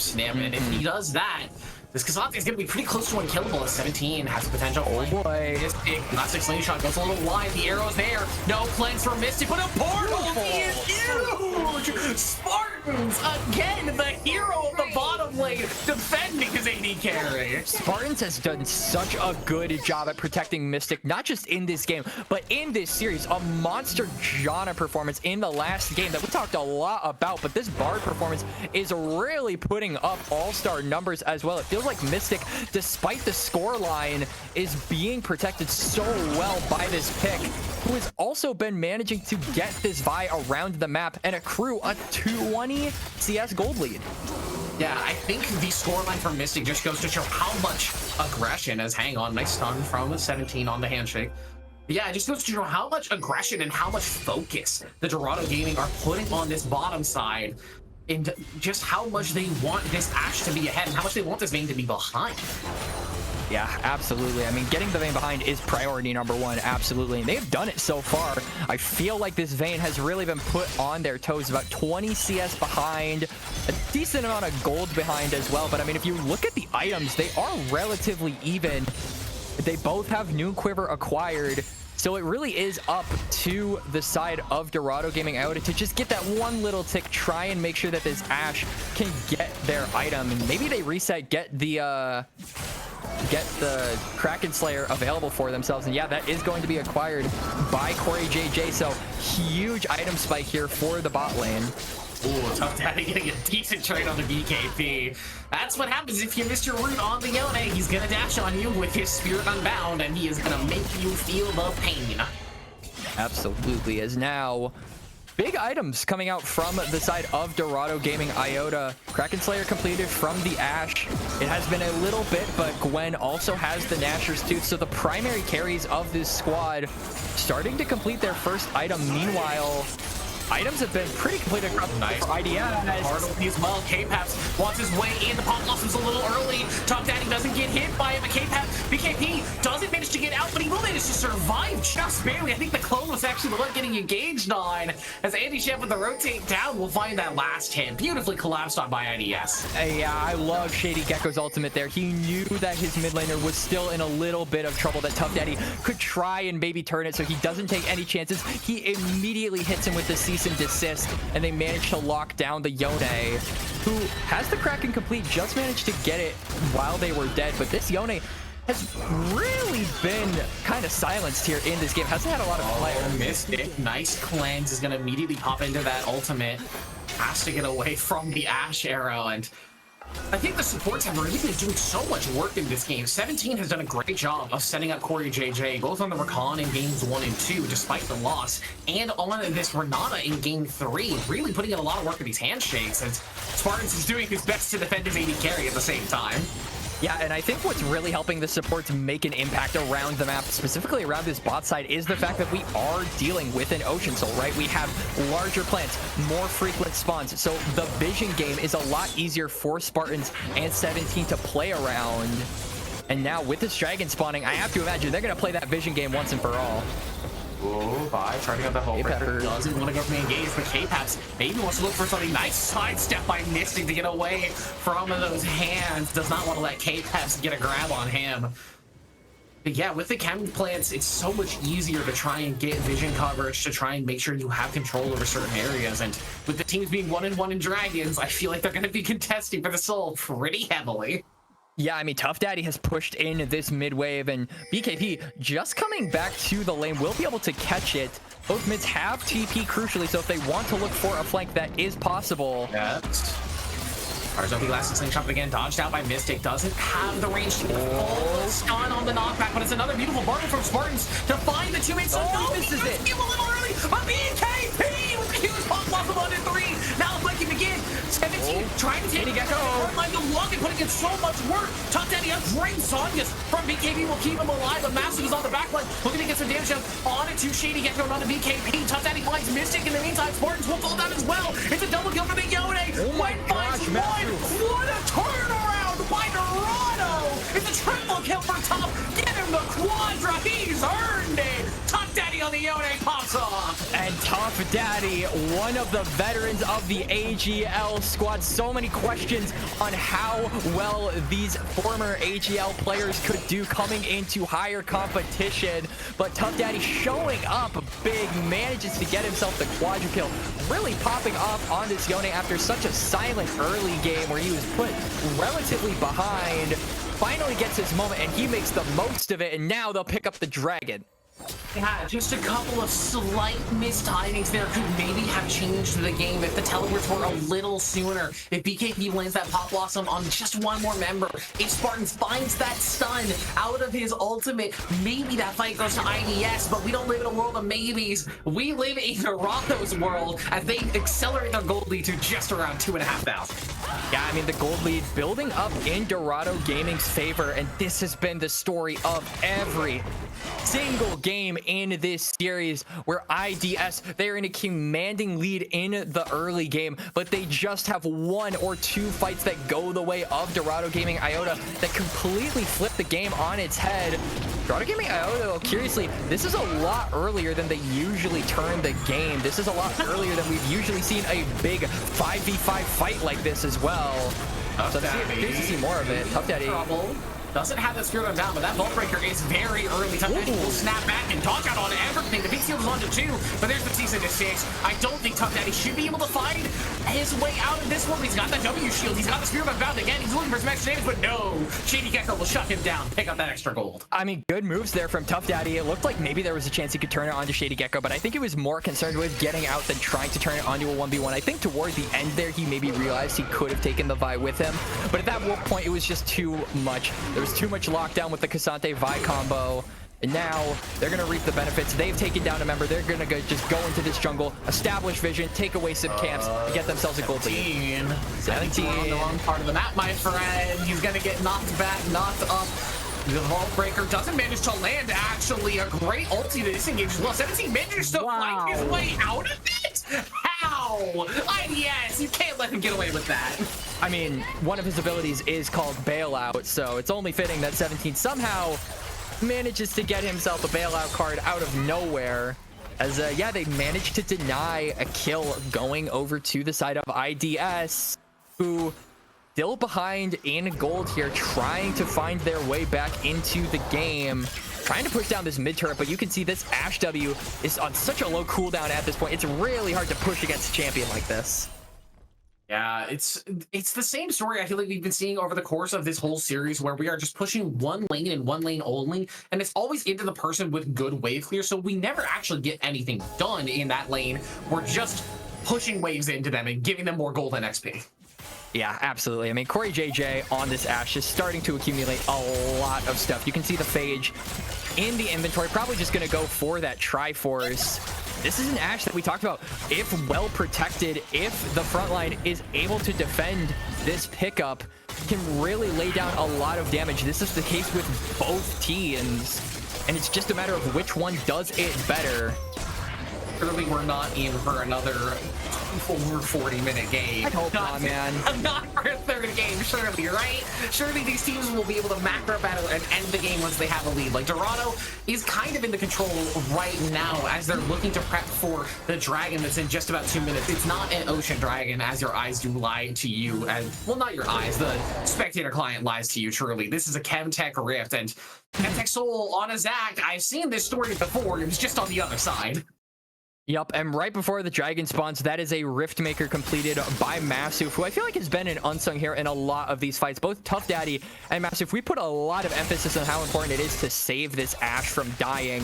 But these solo laners have been putting on an absolute masterclass in a lot of these team fights, laying down so much damage. And I think with these items, Complete Infinity Edge and Riftmaker respectively, it's only going to get worse for IDS, who are honestly going to have a tough time knowing who to focus down.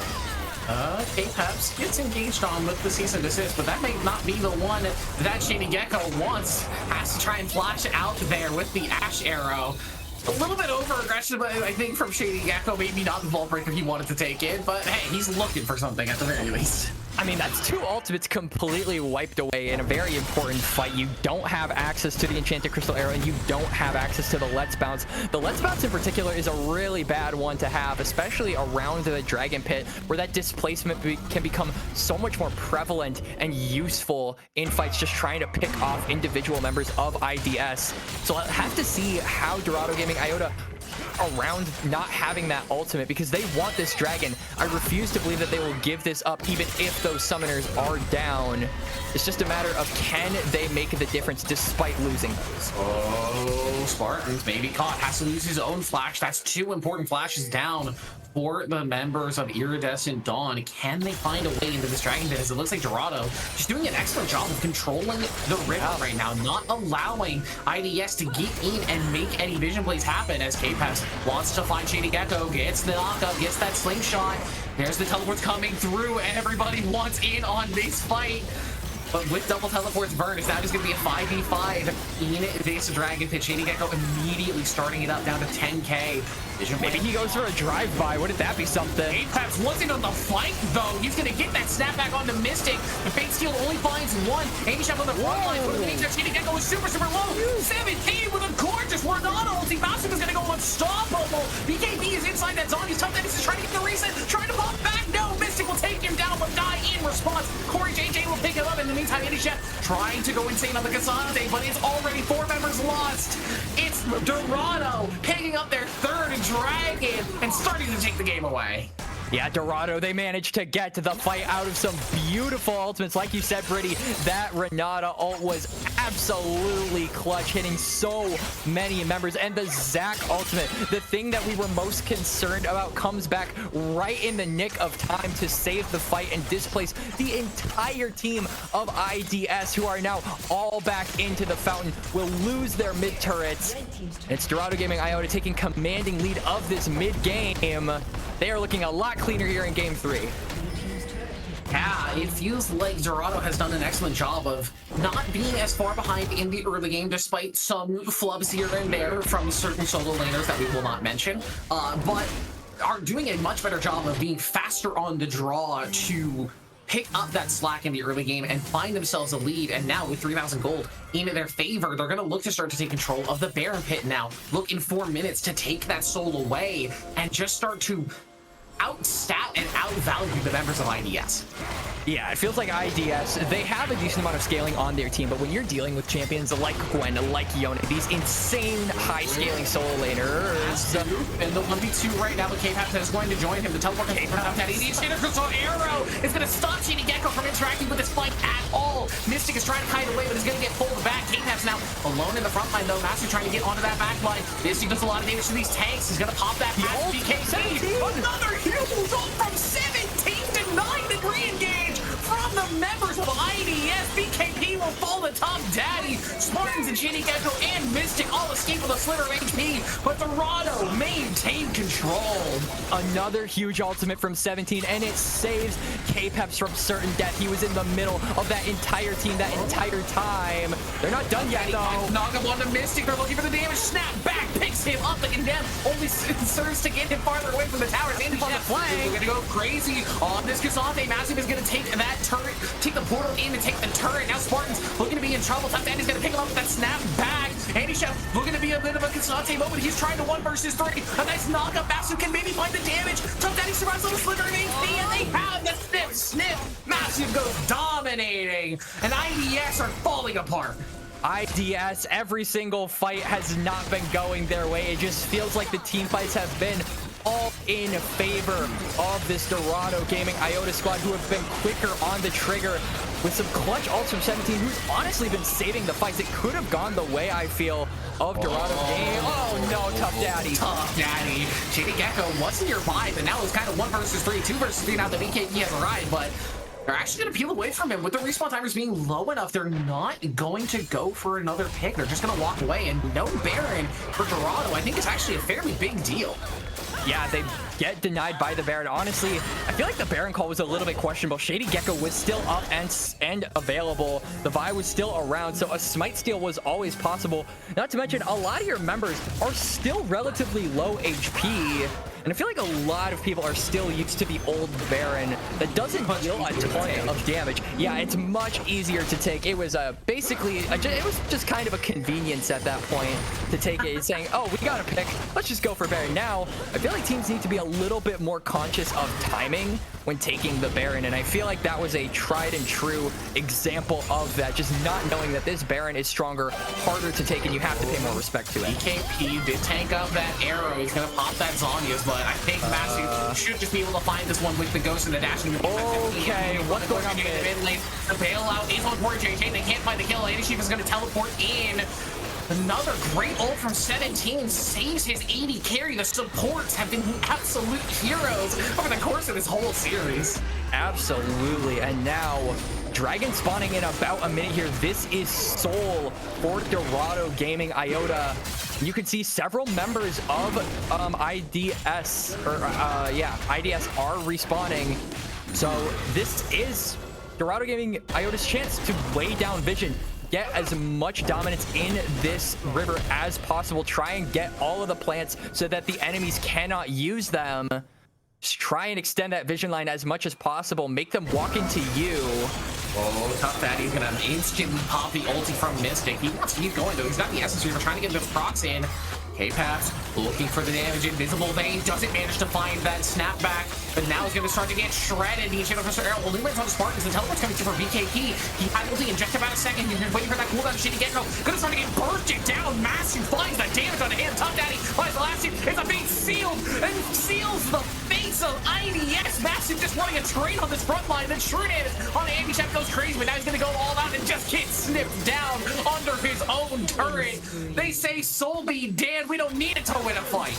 And IDS fall apart at the seams. Dorado Gaming Iota coming in clean, and honestly, it was off the back of some really bad mispositioning, I want to say, from IDS. You can see BKP was in the backline there, but he could not go for a pop blossom. The engage from K-Paps just constantly pushing them up toward that mid lane made this Nico feel more and more isolated, and it made the fight a 4v5 right from the get-go.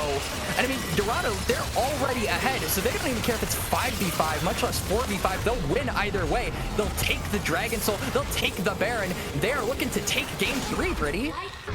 Yeah, this game, as we round out just about 31 minutes, nearly 10,000 gold in favor of Dorado. I think this is the biggest lead we've seen over the course of the entire series. As Mystic will pick up a little bit of bounty gold onto that outer mid turret, but it feels a little bit more like a second place consolation prize rather than a victory here for them. Yeah, absolutely. I mean, it feels like IDS, just every single fight has gone the way of Dorado Gaming Iota. They have been so heavily split, and I feel like a lot of that is credit to K-Peps and 17, who are constantly splitting this team up, constantly making them decide whether they should run or fight, who they should focus and who they should peel for. And it never seems like this squad is able to agree on which is which. It just feels like they're constantly being pushed by so much disruption being thrown their way.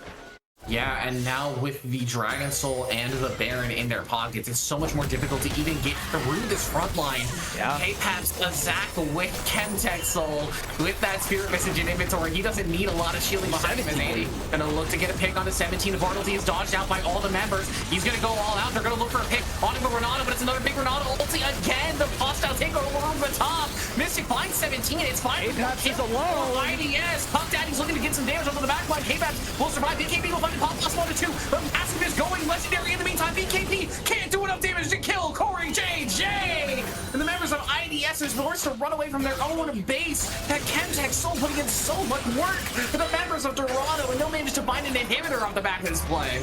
Yeah, they managed to get an inhibitor, but K-Paps trying to stall out the backs. I feel like they are just trying to look for the win. You can see the pings are coming through. The solar layers are not messing around. They want this game 3. They're gonna walk away from it. They're forced away by the bottom lane of IDS as Mystic wants to find some value. He's got the Essence Reaver procs. He's looking for those sheen damage, but he can't find the damage on the Massive. That Ghost, a little bit too much value. That's how Daddy maybe in trouble. There's the big shutdown gold going over to the Vayne. Meantime, the junglers have been fighting each other that whole time, and neither one of them died. Yeah, they managed to get a pick on to Tough Daddy off the back of a little bit too much overextension and over-aggression for Dorado Gaming Iota. Just a little too overzealous to try and end this game, end this series that has been so unbelievably grueling. Martins might be caught. The ultimate, he's going to stop 17 from finding any extra value. He's going to pop that Renata ulti. I don't think he should find too much value this time around. The first big flub for him. Truggy's popped there. Finishing across their arrow. Manages to find his mark on to Shady.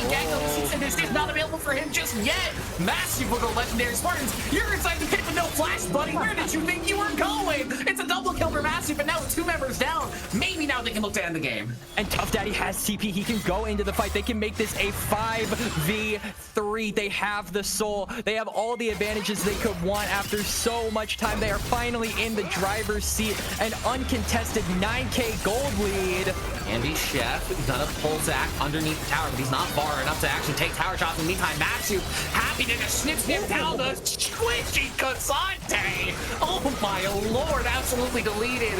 First Nexus turret was already down. The second one to fall. BKP finds a nice pop blossom onto 3, but with no follow-up, no damage. Dorado, controllers of their own destiny, will take the Nexus after a little bit of extra fountain damage. They'll take the Nexus, they'll take game 3, they'll take the series. And the old kings, they're called old for a reason. It is because they have reigned for so long. Dorado, every single time they manage to come up with squads and players that constantly back good team play, and they look good while doing it.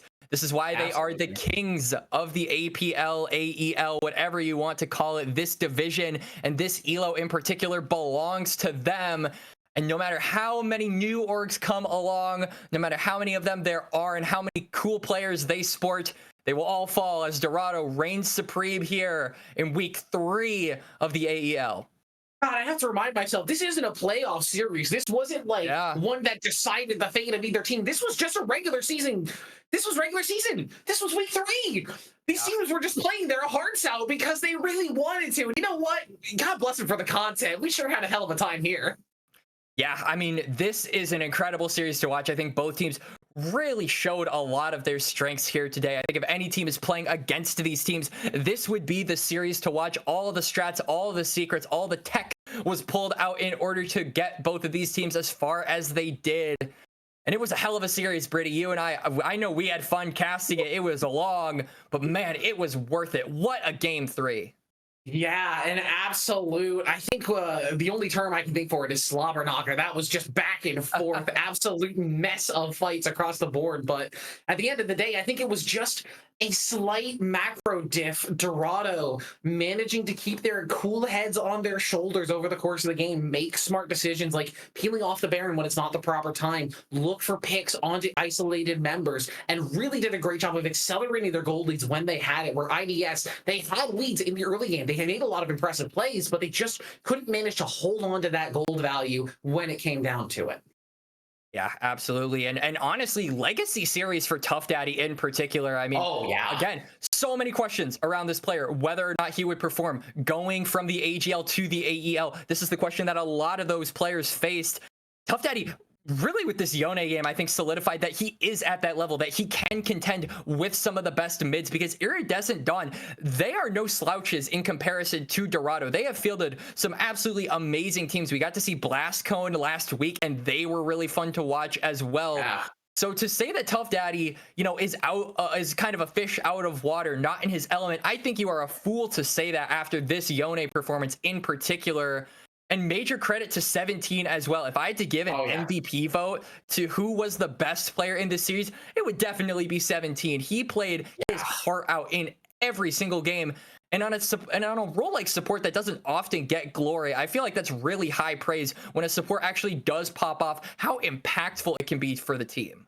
Yeah, I think both Spartans and 17 has some incredible performance over this series to speak of, but I think that's going to be it for us tonight. Thank you all so much for joining us and for sticking with us through this incredibly long series. It's the AEL. Every day is a banger. I've been Brittany. That's been Quacks. We'll see you all next week. Same time, same place. Have a good night.